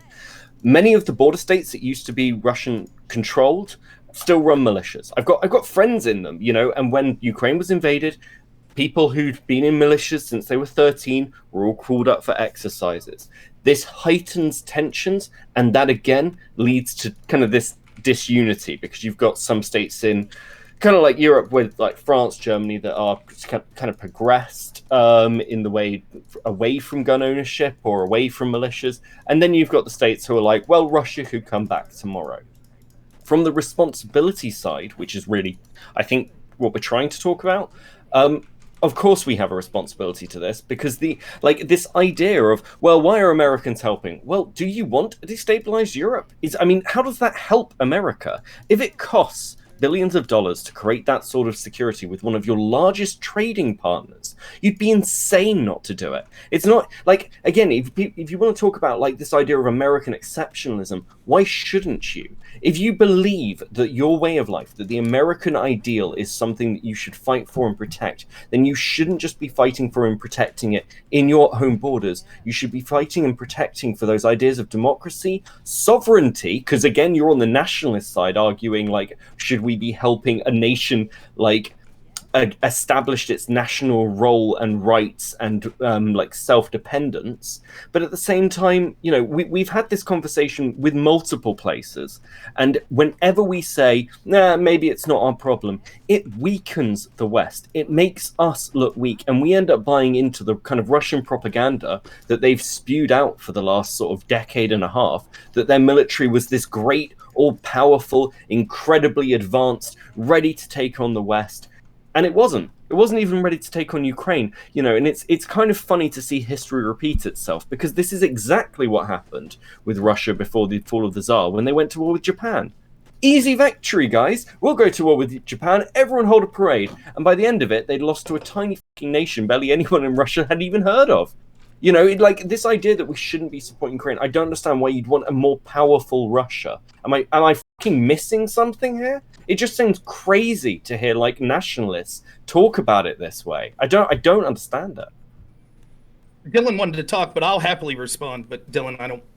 He said it first. I don't want to interrupt the flow. I'll respond later. You sure? I'll talk Okay. later. Yeah, fine. Again, it's not pro-Putin. This is what this is sort of the dialectic that we see happen. There's a bunch of bad decisions that people like me warn. Look, we're meddling in other countries' affairs. We're expanding NATO. This military alliance getting closer and closer. We're doing all kinds of shit. You want to talk about sovereignty? Beckett, I wonder, were you talking about sovereignty when the United States was bombing Syria? In the Trump and Biden administration? Did you talk about that? Did you talk about sovereignty when the U.S. had troops in Syria against the Syrian government's will? Did you care about sovereignty then? Should Russia have invaded to protect the sovereignty of Syria?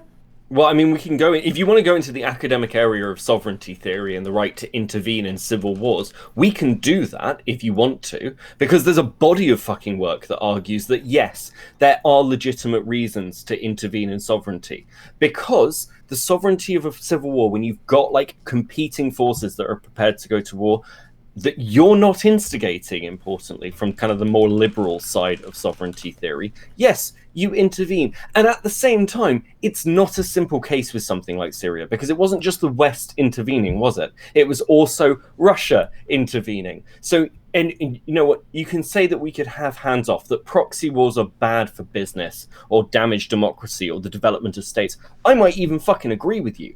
But unless you're going to get Russia to come round to this fucking Twitch poll panel and agree to the same shit, we might have to do something. Otherwise, Syria is going to remain a despotic hellhole.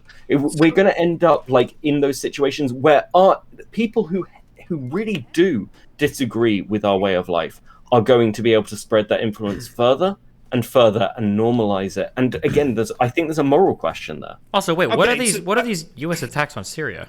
Wait, did I miss something? Trump bombed Syria. Biden bombed Syria like a month into his presidency.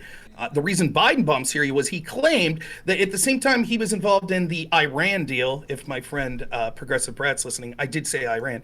We were involved in the Iran deal. He was trying to get us back into that, to give them money and stuff. At that exact same time, he bombed Syria because he claimed that the Iranian government had agents in Syria that attacked U.S. interests. So we violated the sovereignty of Syria by bombing their territory in order to kill people from a different third country. Sure, okay. So just so we're clear, if you want me to translate that, what happened is there was militias in Iraq which bombed our bases, then crossed into Syria, then we bombed them there. Yeah. So to be clear, also, just to reiterate, the only attacks that were done in Syria were post Obama's administration. I believe it was only under Trump that happened, right? I'm not certain, but let me say, if that's a criticism of me because I voted for Trump, you will find that one of the most egregious things that I thought Trump did was bomb Syria. And in fact, in a previous debate I had with Dylan said the single worst thing that Trump did was trying to pull out of Syria, when I heavily criticized Trump for a troop presence and bombing Syria. I think it was despicable. Okay. But Biden continued that trend as soon as he was in office. I don't think that the United States would accept if terrorists in Mexico fled to the United States and China said, that we're going to bomb Texas because these terrorists are here. I don't think the United States would say, well, fair enough. They weren't bombing us. They were bombing militants from another country that fled and crossed the border. That's horseshit. I could be wrong, but I don't think that would happen, because I think we would probably nuke off the face of the earth. If there were terrorists that did like a terror attack on Mexico and they tried to flee into the United States, I'm pretty sure we would obliterate them. I don't think, I could be wrong, but, or like for Canada, I don't think we would ever provide safe harbor to terrorists that were attacking targets in Canada. So that issue would never happen. What if we didn't know, right? What if people attacked a Chinese military installation or lab or something in Mexico? Is the issue that Syria had no idea, or was it that Syria didn't have the capacity to act? My understanding was, and Dylan, maybe you know more about this specific situation, but my understanding was there was never commentary released about the fact that the United States contacted Assad and was like, look, we want these people dealt with, and Assad said no. My understanding was this was something that occurred very fast, that this attack occurred on U.S. military installations, and then the bombing happened like within a few days. Am I wrong? No, we did not ask Assad, no. Right. So we, against his sovereignty, we attack. And again, this is the whole boondoggle that we see. Basically, what Beckett said is he gives ad hoc justification for, well, it's okay when the United States or the globalists violate sovereignty. I could give you nation after nation. Wait, okay. Let me ask you a question. Okay, so the problem with hardcore Islamism, when we're talking about the most like radical, like extremist, like ISIS type ideology, right? It's not a ideology. It's like, oh, we're gonna stay in Syria. Oh, we're gonna stay in Iraq. It's transnational. That's why the whole thing, Counterpoints put this into topic, was because terrorism and the transnational version of terrorism is a modern issue for globalism. Even if you were to try to become the most isolationist nationalist state in the world, and the transnational version of terrorism we see today is still going to try to expand because it's in their ideological interest to expand. Their belief structure is that their belief structure is going to conquer the entire world, take it over, make that on Earth before the end times eventually come one day. And so when that's the type of ideology you're dealing with, it is in the interest of all nation states, all of them, the whole world, to deal with that. Assad was not fighting ISIS. He was fighting his own people, who is too busy gassing them, bombing them, killing them across his country in order to deal with ISIS. So there was an international coalition made up of Kurds, the Iranian government, the United States, the militias that Iran was backing, all these other things to fight against ISIS. And that is why we have a mission in Syria, is because the Assad government couldn't do their fucking job. And so you can say that that's a violation of their sovereignty. Yeah, but ISIS was also constantly violating the sovereignty of many nations, whether it was in the Pulse nightclub shooting or many other attacks that they organized across the world. And so, since ISIS wasn't able to deal with that threat, as multiple nations around the world was being attacked and they were selling oil across the world to finance more terror attacks, the world stepped up, they dealt with it, and you can say that's a problem with sovereignty, but ISIS was violating everyone's sovereignty and Assad couldn't deal with it. So this is a clever sleight of hand, right? What you're seeing, I've had this discussion many times with Bill. What happened was we were under there the auspices of fighting ISIS. But if we go into a country to fight ISIS, even if we don't think the country that is dealing with it, that you're invading, is doing a good job with it, you would still cooperate with that country, even if you thought they were doing other bad shit. I don't think it's unprecedented for the United States to deal with countries that are doing bad shit. See Saudi Arabia bombing Yemen, that the United States continues to support. Wait, Assad, during the start of the revolution, he released terrorists from prison. At the very start of it, to make the revolutionaries look like terrorists. He exacerbated the problem, abandoned northeastern Syria. We communicate with the Assad regime. We've set up checkpoints across. There's like little tours and stuff that are done, and all this other stuff. There's conversations about negotiations that aren't happening, but their government exacerbated the issue every step of the way. And so, I mean, we can talk to the Assad regime. I think they've won when it comes to the struggle during the civil war. I think that's clear. They're most likely to have won unless something radically change it. We should communicate with them, but it's not like they were really helping in those early days. It Can I just doesn't have a matter point if of they were helping or not. really quickly as well? Please. Just quickly, because I think it matters, because I don't know if because again, I've read a lot of sovereignty theory. I was lectured by people who are like leaders in the field in sovereignty theory, and I fucking hate sovereignty theory. So like, I don't know whether my position matches Dylan's. So if you want to argue about sovereignty theory, like I feel like you're mixing our arguments a little bit. I can leave it to you, Juan, if you want to go back and forth. No. I'm like, again, I'm more than happy for you to continue. I just don't want Rob to apply my arguments to you. Does that make sense? Because I don't think the that's idea of sovereignty theory. I understand. What I'm saying with you with sovereignty theory is it seemed that your justification was the United States should get involved in Ukraine, not because Russia could do shit to fuck up other countries or like European allies or NATO allies, but because we need to protect sovereignty. And then you're like, well, my sovereignty theory, the unique interpretation I have is sometimes it's okay to violate countries' sovereignty if it's for the greater good. So is that really that crazy? What's that? Is that really that crazy? Like, we make rules for this stuff like this all the time. You can't say we are justified in militaristic engagements because the idea of protecting sovereignty is so important. But when we violate other nations' sovereignty, or when globalists violate other nations, every single time we are right to do it. We're right. We were good to do it that time. Number one, I don't endorse all of America's use of military force in the globe. I don't endorse the invasion of Iraq. I don't think we should be supporting the Saudis in Yemen. There's a million things I could like stand up and say these are bad invasions. These are things I condemn. Should Russia invade? Let me no, I don't think Russia. I don't think Russia could invade I don't think they would have solved anything. But under international law, it would have been legal to send weapons to Saddam Hussein, just like it's legal for us to send weapons to Ukraine. But when it comes to this issue, in the Bible it says thou shalt not kill. But if someone comes up to me, puts a gun to my head, I'm going to kill you, and I come out, take a knife, stab him in the neck, no one's going to say that shouldn't be allowed. So Dylan, you say in some instances you shouldn't kill, but in this instance you killed. There are certain scenarios where certain things can be violated because, hey, the rules have changed because you have violated something that the world community has said is the norm. For example, when it comes to laws, it is illegal to detain somebody. Usually it is illegal to grab them, to kidnap them and do that. But if a cop arrests you for smoking crack on a street corner before assaulting a homeless person, yeah, you're gonna get arrested. And now something that used to be, hey, this isn't allowed, you can't do this, is now allowed because the conditions have changed. Because of the transnational nature of ISIS and the Assad regime's inability to deal with it, there had to be an international operation to deal with the problem. Because it wasn't just spilling over into Syria, it wasn't just spilling over into Iraq, it was spilling over into Libya, it was spilling over into Philippines, it was spilling over into terror attacks in Paris, in the United States, all across the world. And their hub was in Assad's country, which he let become a fucking mess due to his inability to rule it. Okay, as I was saying before, Beckett chimed in, which was fair, like no problem.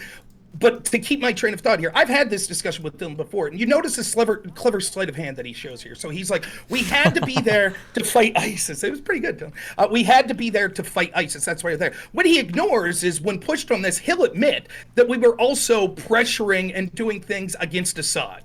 We also were doing that. And so what he's saying here is, well, we had to go in because ISIS is so bad and Assad couldn't deal with them. So we had to violate Syria's sovereignty and say, you can't take care of this problem. We think it's going to affect us. So we're going to go in. We're going to take care of it. But while we're here, we're going to fuck with you too. That's not the interpretation of, well, we had to come into someone's house and clean it up. That's, we came into their house, cleaned it up, and then started punching them in the face. That's what happened. That's the violation of sovereignty, specifically in Syria I'm talking about. And you can say what you want, but you heard Dylan say, he said it was when I commented on his opening statement. Go back and listen to his initial opening statement when he came in. He said the expansion of globalism in Europe and the expansion of NATO could be one of the reasons that Russia invaded. Do you agree with that statement that you made previously? That the expansion of NATO could have been a reason?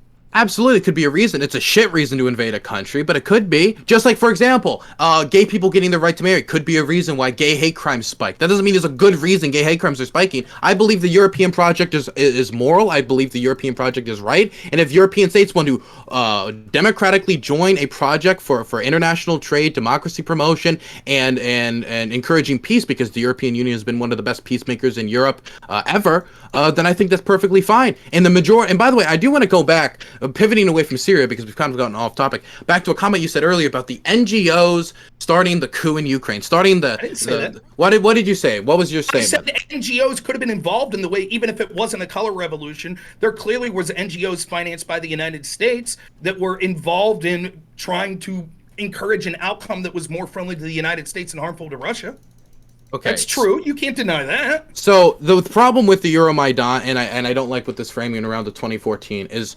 What happened in Euromaidan is this, and this is I think the narrative most people don't know, is that it didn't actually start with just protesters coming on the street. How it started was Russia was engaging in economic coercion after Yanukovych was fulfilling on a promise he made to enter in a trade deal with the European Union that included visa-free travel and a bunch of other stuff. That economic coercion included stopping 25% of your nation's trade right at the border, just stopping it there, something they promised not to do in the Budapest Memorandum. So Yanukovych, at the last minute, after getting a call from Mr. Vladdy D himself, says, you know what, instead of doing this deal with the European Union, I'm going to do the deal with Russia's economic stuff. This causes protesters to go out on the street. Now, this was spontaneous. This couldn't have been organized by an NGO. This couldn't have been NGO. This is in the middle of the night, like 1 a.m., 2 a.m., they go out on the street. Then they're responded to with violence by the Berkut and literal hired gangsters known as the Tutushki, which went out and beat them and murdered them. Then protests erupt because protesters getting murdered, protesters getting beaten with metal poles, protesters are getting exploded with flashbangs with nails and screws and bolts tied to it, and that's when the protest exploded. Now, if you look at that from the outside, what do you think are the motivating factors for those people out on the street? Do you think it is hired gangsters by the state? This would be like if Biden hired MS-13 to go to a Trump rally and start fucking firing off at people. Do you think it was that, or do you think it was, oh, an American NGO told me to go out and protest. When we talk about the amount of influence the United States have in Ukraine, a lot of people, I think, really overestimate. I think the most clear example of this is the Victoria Nuland phone call people talk about all the time. What people don't know is if they listen to the entirety of that Victoria Nuland phone call, in that phone call, they say, hey, I think the protesters should accept a deal that Yanukovych offers them. The protesters then afterward do the exact opposite of what American officials were asking that they do, not accept a deal, keep protesting, which led to Yanukovych fleeing the country. If we were really trying to use these NGOs to exert the will of American government, then they failed, because the will of the American government was not fulfilled in there. They went further than what the American government pursued. Did Americans get the president they wanted? Rob, pause 1 second. I don't want you to ask a question. I want you to give a response. Then I want Nevin to go, because I did see his hand up probably about 3 minutes ago, but we had such a passionate rant that it felt, I saw like the hair waving back and forth. It felt like bad to interrupt it. I want Rob to respond. I want Nevin to go. And bear in mind, we're about like 10 minutes from wrapping up. So if you want to get your last shots in, get your last shots in. Then we're going to do shout outs. If you want to hang out with us for the following hour where we kind of decompress and talk to each other, you're more than welcome to. If you got other stuff to do, like, I don't know, trying to become a grandmaster at StarCraft or whatever the fuck, then you can dip out at the 2 hour mark. But Rob responds, Nevin rant, open again, and we're going to start doing outros in about 10 minutes or so. First off, StarCraft. I thought Destiny was League of Legends now. I thought the StarCraft days were over. But anyways, specifically on this Syria, on this situation, notice we got away from Syria because it turns out, oh yeah, the United States was doing stuff. I want to go to this real quick. Please, let me, like, Dylan, what do you want from me? It's basically Dylan, let Rob do a response, Nevin go, and then we'll open it back up and you guys can tear each other's throats out for the last 10 minutes. So go ahead. So on Syria, so we can see that Dylan admits that NATO expansion, which by the way is a militaristic alliance, but he thinks it's unfathomable that a country that is the sole reason for the alliance existing, basically, and the military alliance is expanding closer and closer to the border. It's unfathomable, but that could be something that would be a good reason for them to start to be worried. The attacks on Assad, we can see, which was one of the allies. The fact that regardless of the specific reason, whether the NGOs or Victoria Nuland or whatever, by the way, Dylan's full of shit that these things happen totally spontaneously. Every colored revolution that the United States has ever participated in, you could make arguments. Well, that was a shitty regime. Almost every regime, particularly in areas like Eastern Europe, the Middle East, etc., are shitty regimes. But that doesn't mean that name me a country that's not. No, name me the evidence that it wasn't spontaneous. Okay, actually, what I'm going to do is I'm going to interrupt this flow because I already know you guys are going to kick each other's ass for the last 10 minutes. So, Nevin, share the thoughts that you wanted to share. Everybody read for the next 10 minutes, and then we'll be out. Go ahead, Nevin. Yeah, I just wanted to ask more of a question since the passions are flying here. You know, how far, Dylan, would you support Ukraine? How far would you go in the military and economic support? Would you just stop at the export of HIMARS and other defensive equipment, even the tanks, which arguably can be also aggressive equipment? I would argue it's defensive. And Rob, how would you, I'm not trying to play host, I'm just genuinely curious. Rob, what would your policy specifically be with Ukraine? It doesn't sound like, obviously you're not a supporter of the Russian side, but would you just let the Russian forces just withdraw support and let them potentially roll into Kiev?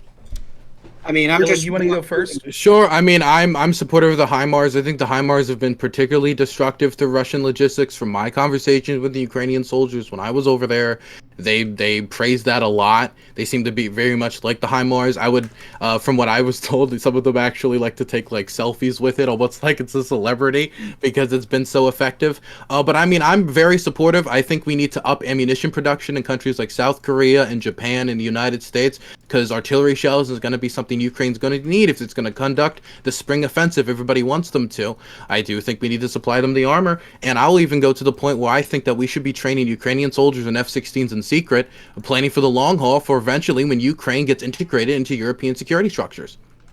Okay, and I'll answer about what would I like to see happen in Ukraine. Before I lose my train of thought in this, the most important thing about the color revolution or the NGOs, at the end of the day, regardless if it was organic or not, the United States got the president that they wanted, that was at their beck and call, that literally affected their legal system so much that when there were globalist organizations like those that were sponsored by the Obama State Department, George Soros, the Obama State Department through George Kent was, I mean, it's funny, I get it. Where did Soros come in? By the way, weren't we going to do a debate in Burisma that you ran from, Destiny? That you could laugh just like you did about hiding the bodies, right? That you were proving an ass on that too. But nonetheless, what you can see is George Kent specifically was telling these organizations in Ukraine that he was giving money to the NABU, that the Obama State Department, not to prosecute certain organizations, again violating the sovereignty of the people of Ukraine. So the United States got the president they wanted, which was another reason, even if they didn't lead to it, to piss Russia off. What would I like to see happen in Ukraine? I would have liked to have seen a movement that was attempting to use diplomacy to resolve the situation before thousands of Ukrainians and Russians had to die. Does that mean that initially Russia would have beholden to that, or even that they still would have? Probably not. By exacerbating the situation, though, by continuing to spend billions upon billions of dollars. Dylan, you could correct me if I'm wrong on this. $100 billion? And I believe the budget for Russia's military is $80 billion. What this is doing is ensuring that the conflict ensues. So instead, we should have been approaching a diplomatic resolution instead of encouraging one side to keep fighting so that their livelihoods could be ruined because this war would continue and with no end in sight. And mark my words, if it escalates, God forbid that a tactical nuclear weapon or something like that be deployed, people like Dylan Burns and others, who I like Dylan a lot, I really do, but people that were so flippant about, oh, there's no possibilities for peace, oh, we have to keep sending this money, they're not going to take responsibility. Just like they didn't take responsibility with violating Syria and their sovereignty, just like they didn't take responsibility with the expansion of NATO. They have all of these things that they suggest, and when people like me saying we need to stop meddling in affairs around the world like this, right now. it causes blowback, and then they say, see, now we need to meddle further. I officially will take responsibility. If Ukraine is joined into NATO, I take full responsibility. I should get all credit for that. I should get all the rewards for that. I should get everything from that. I should be gifted a ton of cash for that if I achieve that goal. I should be given a medal of honor from the Ukrainian government. Okay, so first off, when you talk about 100 billion compared to 80 billion, that's the total amount of aid. Not military aid, that's total amount of American aid, period. That's financial, everything. And that includes shipping old equipment. So I don't know if that's really fair to compare to just the military budget, because we need to compare it to everything else that the Russians spent. For example, construction efforts and everything else they've spent on the war in totality. So that's the first thing I would say. The second thing I would say is, if your point right now is that the United States spent money on NGOs, and at the end of the day, America got a leader that they were looked more favorable to. Okay, then I'll say this. The Russians spent a lot of money on the Internet Research Agency. They spent some cash on that. They hired some people to spread a few memes here, spread some disinformation here. $3,000. And at the end of the day, you can say, hey,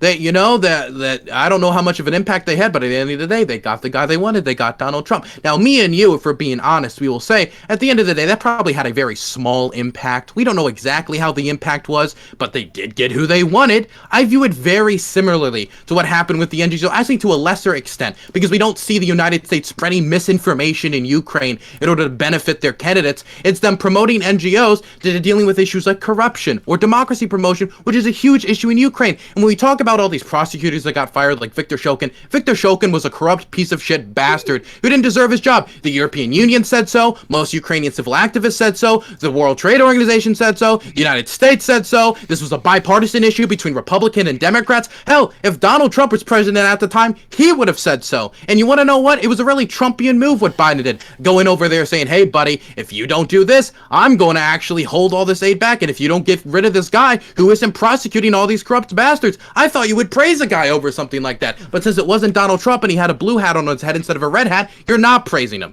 No, that's because you're lying. Just like what you did is give a great example of why these globalist institutions shouldn't be institutions that we trust our sovereignty to, because they are self-interested and corrupt. Yeah, all of these organizations said that about Viktor Shokin, for example. Now, it's interesting. All of them are wrong. All of them were serving Hunter Biden, every single one, and Soros, of course. You got to mention him. If you'd let me finish my point, then maybe you'd be enlightened for once. You know, I know the CIA is paying you to be here, but calm down. Let me get through my point. So, not much.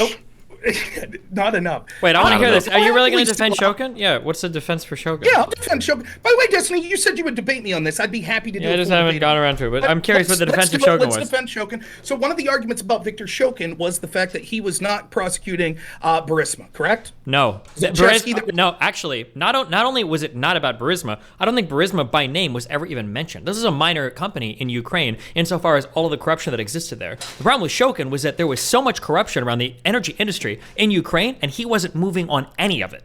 That was the issue. Burisma was a small player compared to everything that wasn't being dealt with in that country. Wait, so you just contradicted yourself. You said there was corruption surrounding the energy industry in Ukraine, and he wasn't prosecuting any of it, but Burisma, well, if he was prosecuting Burisma, then he was prosecuting at least some of it, correct? Burisma was a small player. They weren't even there, percentage? but I don't know what percentage, but I do remember reading that the name of Burisma wasn't even brought up when people complained about Shokin's inability to act on the corruption that existed in that country.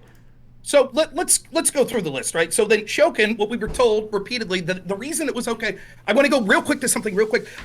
Dylan talked about coercion being the reason that the revolution started, right? But it's okay, a country that's desperate for U.S. funds, to say we're not going to give you the funds unless you fire a prosecutor, by the way, who happens to be looking at the company that my son is on the board of directors. By the way, that exact no other prosecutors, just that one, right? Now, Dylan's full of shit because he knows if it was Donald Trump forcing the firing of a prosecutor that happened to be looking into one of his son's companies, there's no fucking way that Dylan or the Democrats would say, oh, that's fair. That guy was corrupt for other reasons, so no problem. I know this because they supported the Mueller investigation that started because Trump wanted the firing of James Comey, even though Republicans and Democrats both believed that James Comey should be fired. Because they said, well, it doesn't matter if other people believed it. The fact that the president could have had a personal stake in firing this. Hold on. What are we talking about right now? Well, let me finish. A completely separate topic, like every time Rob talks. My understanding is Burisma was a very small, like, privately owned company. Like, it didn't have, when we're talking about the energy industry in Ukraine, there was like one company that owned like fucking 80% of it.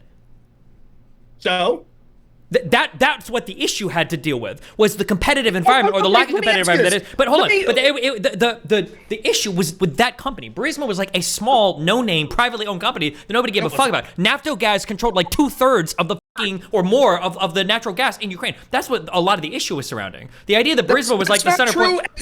That's not true, as even evidenced by the testimony of people at the State Department in the original impeachment of Trump that said that even they were concerned that the Biden administration, or the Obama State Department, had labeled Zolchevsky as a Russian oligarch that was corrupt. And they were very concerned that Hunter Biden went and worked with them, particularly because Joe Biden was the point man to deal with that corruption. So the idea that this was not on anyone's radar is bullshit, according to the very State Department people that are defending Biden. They knew that it was a big deal. They knew that it looked really bad. Now, if you let me finish real quick, I'll get to the end of this. What happened was that we saw that Biden, that there was an investigation. Victor Shokin froze the assets of Zolchevsky. Immediately surrounding that, you saw that the lawyers for Victor Shokin contacted the Obama State Department and said, oh, Hunter Biden's at this company. We would love to talk to someone at the State Department. Then they got an audience with the State Department, and a few weeks later, Joe Biden got in a plane and issued the quid pro quo.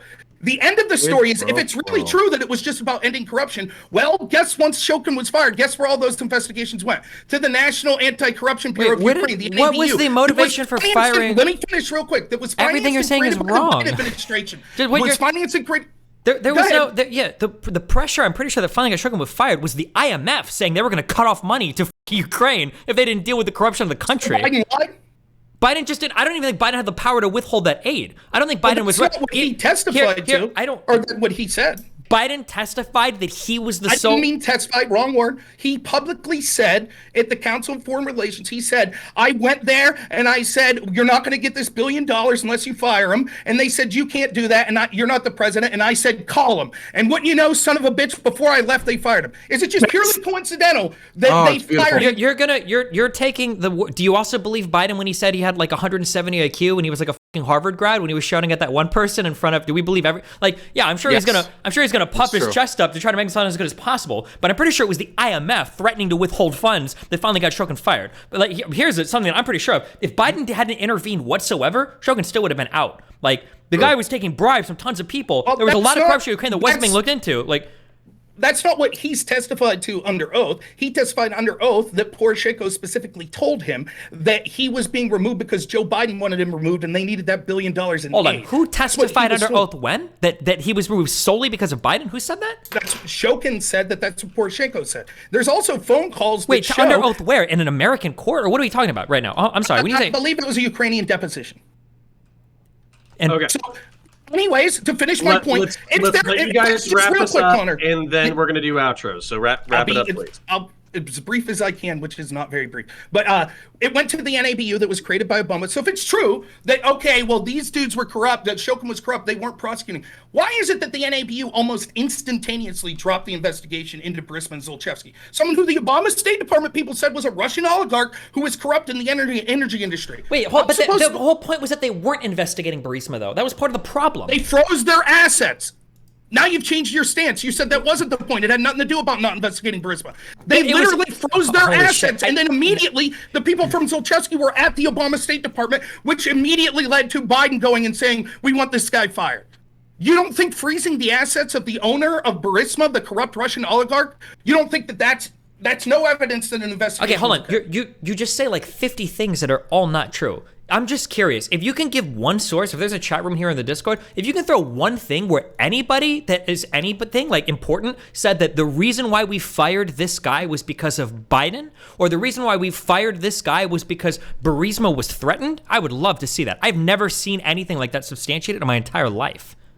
Okay. So what we're going to do here, because we're running out of time, and I want to be respectful to everybody's time. You are welcome, because this is the most animated I've seen Destiny all night. Okay. You are welcome to stay here and continue on the debate of Ukraine, Biden corruption, all that kind of stuff. And then just for my edification, if you'll allow me, because I've been listening to you guys for the past 2 hours.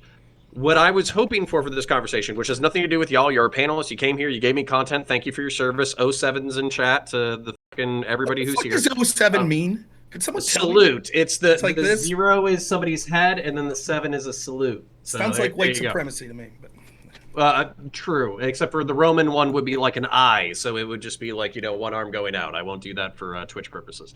Anyways, the point is, we're going to do outros. We're going to let everybody say whatever they want to say for 1 to 2 minutes about either the topics or about, basically this new topic. Then at that point, people are free to leave. If they want to stay here and if they want to hang out and they want to continue the Burisma conversation, that's fine. If they want to stay here and bullshit, get drunk, smoke pot, do whatever, and hang out with their fellow debaters and bring down the temperature, they're welcome to. If they just want to say, fuck you, I need to do something else, they can dip out. So what we're going to do is, since Rob and Destiny and Dylan are the last folks who were kind of talking about this subject, I'm going to let them go last. I'm going to let Beckett go first, then Nevin, and then we'll get into the other contenders. Beckett, can you please share any final thoughts that you have in reference to globalism, nationalism, corruption in Ukraine, anything you want to talk about, and also shout yourself out. Where can people find you on Twitch, YouTube, or Twitter, or anywhere else you want to highlight? Cool. Well, other than my home address, obviously. BeckettofCrabs. You can find me on Twitter, Twitch. I have a YouTube channel that I never do anything with, and I do Odyssey streams. I do, as I say, old school internet law and obscure history and stuff from the alt-right. I do some counterterrorism stuff, theology, and just shoot the shit generally. There's a quote I really like because I wanted to let this run because fuck, it's really impressive to see like Dylan go through some of this stuff. I'll be honest, but like I really like the quote. War is the continuation of politics by other means. They're like this idea that we can just cut ourselves off and live as islands. It's just not true. There's a really famous anthropology find, which was basically a tribal community that had been separated by a river.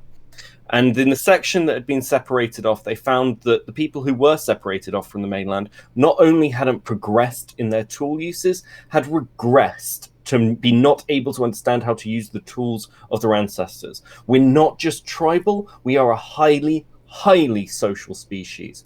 We collect generally as we grow. And whether we're talking about the fall of Mesopotamia, the fall of Rome, the fall of the Chinese Empire, the fall of the Middle Eastern Empire, the truth is we always grow back to globalism. And that's not just because we don't learn from history, it's because we recognize the intrinsic value of sharing culture, sharing trade, sharing values, and growing stronger because that's generally how humans work. And it's one of the reasons that we call the Dark Ages the Dark Ages, is because that's what went away. It wasn't just the progress, because we still had that. It was that we lost kind of the wider worldview. Thanks for having me on. It's been a real pleasure. I'll stick around as well because it's a laugh. And yeah, cool. Thank you for coming out, even though you were high on pain pills. It is appreciated. My tooth is fucking killing me, but that's fine. Still based. It helps you to be eloquent, so I appreciate it. Mr. Nevin, can you share with us any final thoughts you have, and also where people can find you? Yeah, I mean, my opinion on the Ukraine Russia conflict, I think we should continue to provide the HIMARS and other defensive equipment with that. At the same token, I also am wary about poking the Russian bear too much. We can't just simply pull the plug on Ukraine either. So I'm steering kind of a middle course on that, just to exercise caution. I'm a radical civic nationalist is a term of my coinage. I guess you could say it. What Arthur Schlesinger Jr., President Kennedy's former assistant, would say the vital center, what has been termed the radical center. It emphasizes a sense of community without suffocating individualism, and a type of individualism that is not overly atomistic. Radical civic nationalism is for continuous national improvement of the people, the health, the wealth of the people, maintaining a reasonable level of sovereignty. When it comes to allies, I don't believe in most cases there's such a thing as allies. Countries have intersections of interest. Yes, countries are going to band together to defeat radical Islamic terrorism, but also when you look at the historical data, some of these same countries that we're allied to, like in our dealings with Iran, NATO countries, Germany, and others, they have traded high technology with the Iranians. So we have to recognize that there are limits to alliances. We have to approach dealing with other countries, friends and neutrals, with both eyes open, rather than being blinded by any ideology, any ideological extreme. You can find me, I can go on and on and on about this, but you can find me on the Populist Patriot YouTube channel. I do live streams on occasion. I interview guests from across the spectrum. I have books that you can access on Amazon.com. If you want free PDFs, I'd be happy to email it to you. Thank you all for having me. It's been an interesting discussion, and I've learned quite a bit too as well. Awesome. Thank you kindly. And then, Mr. Dylan, can you tell folks where to find you, the interesting things you're doing, also any final thoughts? And then if you do want to lead into what you and Rob and Destiny have going on, go ahead. If you need to dip out, go ahead as well but not when everybody's done with their intros. So my name is Dylan Burns. I'm an amateur, very amateur war journalist and Twitch streamer. You can find me at DylanBurnsTV, DylanBurnsTV on Twitch. Same thing on YouTube, and on my second channel on YouTube, Dylan Burns Live, is where I repost my live content. Interesting stuff I'm doing. On March 4th, I'm flying back to Europe, and around the 15th, I'm going to be crossing the border back into Ukraine to film with the crews who disarm IEDs. The munitions left back by the Russian army, which are still killing a lot of civilians, are going to be in the country for a very long time. Even after the war is over, as we've seen in other countries like Cambodia, it can be a real humanitarian crisis for those left behind. So I want to talk to people who are going to be doing God's work for the next few years. I want to show the type of work they have to go through. I'm going to interview soldiers and a bunch of other stuff. So if you want to support me in that mission, just viewing my content, donating something, anything like that, I greatly appreciate. As for this, I think it was William Tecumseh Sherman who said that the only just cause is a more prosperous peace. The only just cause for war is a more prosperous peace. And when we see what Ukraine is facing right now, that is what that is the options on the table. What the Russians are currently putting forward for negotiations is that they get to annex Crimea, Donetsk, Luhansk, Zaporozhye, and Kherson. Ukraine has to accept neutrality, meaning they can't join any defensive alliances that could stop an invasion from happening in the future, and they have to demilitarize large swaths of their territory, making it easier for the Russians to invade next time when they'll be more prepared, they'll lick their wounds, they'll be ready in advance, and the Ukrainians will have less ability to defend themselves from international institutions, alliances, and from their demilitarization. That is an unacceptable standard that the Russians are putting forward, and it shows that the Russian position and the Ukrainian position are irreconcilable irreconcilable right now. And for all the talk of negotiated settlements at the moment, it just isn't in the cards. And so the Ukrainians are pushing for a more prosperous peace. Zelensky actually talked about recently how he doesn't see the struggle as just a struggle to end this war, but to end the cycle of oppression and colonialism that the Russian state has engaged in Ukraine for generations. And that's going to need a Ukrainian victory, a strong Ukrainian victory. And that is not dependent on solely the will of the Ukrainian people, which has been strong throughout the entirety of this war, but also on Western support. And so I hope those at home will give them that support as they go forward in this struggle. You can find me at DylanBurnsTV. Thank you kindly, sir. While you're working with EOD teams, my friendly advice, which I'm going to give you more in DMs whether you want it or not, keep your fucking armor and helmet on. Don't be by the truck while they're loading up the explosives. And if they give you an option to stay by the robot control or to walk up with the Texas cowboy who's walking up to disarm shit with his fucking hands, stay with the robot tech so you don't come home a fucking chicken nugget without any arms or legs. But I love you, I appreciate you, and I'll DM you some shit. Destiny, can you share any final thoughts you have? Anything interesting you want to pick Rob at? Where people can find you? Hi, I'm Destiny. You can find me at youtube.com/Destiny and Instagram.com/Destiny. Okay, based. And then Rob, final thoughts and shout outs. And then whoever, when Rob is done, whoever wants to leave, leave. And whoever wants to stay, stay. Okay, yeah, my name's Rob Noer. You can find me at Normal America with Rob Noer on YouTube, Normal America on Rumble as well, on Twitch. It's just Rob Noer, ROBNOERR. Also, I do a panel show on Saturdays. I know Connor's going to be part of it. Dylan's going to be part Be there tomorrow. So you guys can take it out on me, and I just have to sit there. But no, I'm looking forward to it. If any of you, other three gentlemen, would like to be on that show ever, just reach out to me. I'd be more than happy to have you on. This topic specifically of globalism. Look, globalism, as we didn't talk about it in general as much as I would have liked. We got more specific on a couple of issues, but I think globalism decentralizes government from individuals. Government is better at the local level. It's better at levels that are closer to it. I don't think that the idea of globalism is necessary part and parcel with the idea of getting against isolationism. For example, I don't believe that we shouldn't trade with any nations. I don't believe that we shouldn't have cultural economic exchanges with other nations. What I believe is that our government exists for the interest of the citizens of this country, and I expect other countries to do the same. It's in that vein that I do feel terrible for the people of Ukraine, because it seems like they are a puppet state of the United States or Russia and have been so for a very, very long time. Zelensky, let me be quite clear here. Dylan, I hope that you're safe and the friends you made there in Ukraine are safe. I really, from the bottom of my heart, mean that, even if I disagree. I hope that Russia loses tomorrow. I hope that it's over. I hope that they leave with their tail. I really do hope that. But what we can't ignore is the terrible nature that NATO expansion, that the provocations that have been done by these globalist regime in going against Russia and going against other people that they target, just like they did in Libya, just like they did in Iraq, just like they did in Afghanistan. And what I'm concerned with, Dylan, is 5 years from now, we'll be having a conversation about how these very neocon, neo-lib people that you've cheered on right now are going to throw the people of Ukraine under the bus, and their country is going to be far worse off than if we would have just stopped meddling in the first place and encouraging this seemingly never-ending war that's resulting in all sorts of economic boons for the people that these sort of establishment Republicans and Democrats like military industrial complex and other sorts. So I think it's terrible. I think that Zelensky's a horrible, horrible man. Don't forget, he tried to lie when Ukraine accidentally had a missile hit Poland and say that it was Russia. He suggested that perhaps we should use nuclear weapons in Russia before Russia does them with us. This is a lunatic. He's getting personally enriched. He is leading to this war escalating, and I hope that it doesn't come to the worst outcome. I still think there's a low chance of that, but it could happen. We need to be sober-minded about this stuff, and that's the reason that I think we should go against globalism, because the fucking maniacs that run the globalist system don't give a shit about anyone on this panel. They don't give a shit about normal people. They give a shit about consolidating power. Just like you might say the nationalist governments do as well, but at least it's closer to the people. And the more we expand it, the less that will be cared for. I'd be happy to continue to make Destiny and Dylan look foolish, particularly on the Ukraine, Burisma, Zolchevsky stuff. But they'll run from the debate. They always do.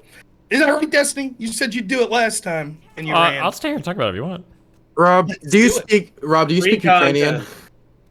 What's that? Do you speak Ukrainian? No, I don't believe that's the language. Okay, so no. It's just that the video that you're talking about, where Zelensky and is talking about doing the preemptive nuclear strike, he didn't say that. He was talking about preemptively arming the Ukrainian nation. The words were edited afterwards to make it seem like that. I can send you an AP article where it specifically does this. Unless you speak the language and you... Gentlemen, before we do it, I just want to give anybody who wants to leave the opportunity to leave. If you guys want to stay, stay. Free fucking content for me. Content, baby. So I'm going to go get some water. You guys are free to conduct yourselves however the fuck you want.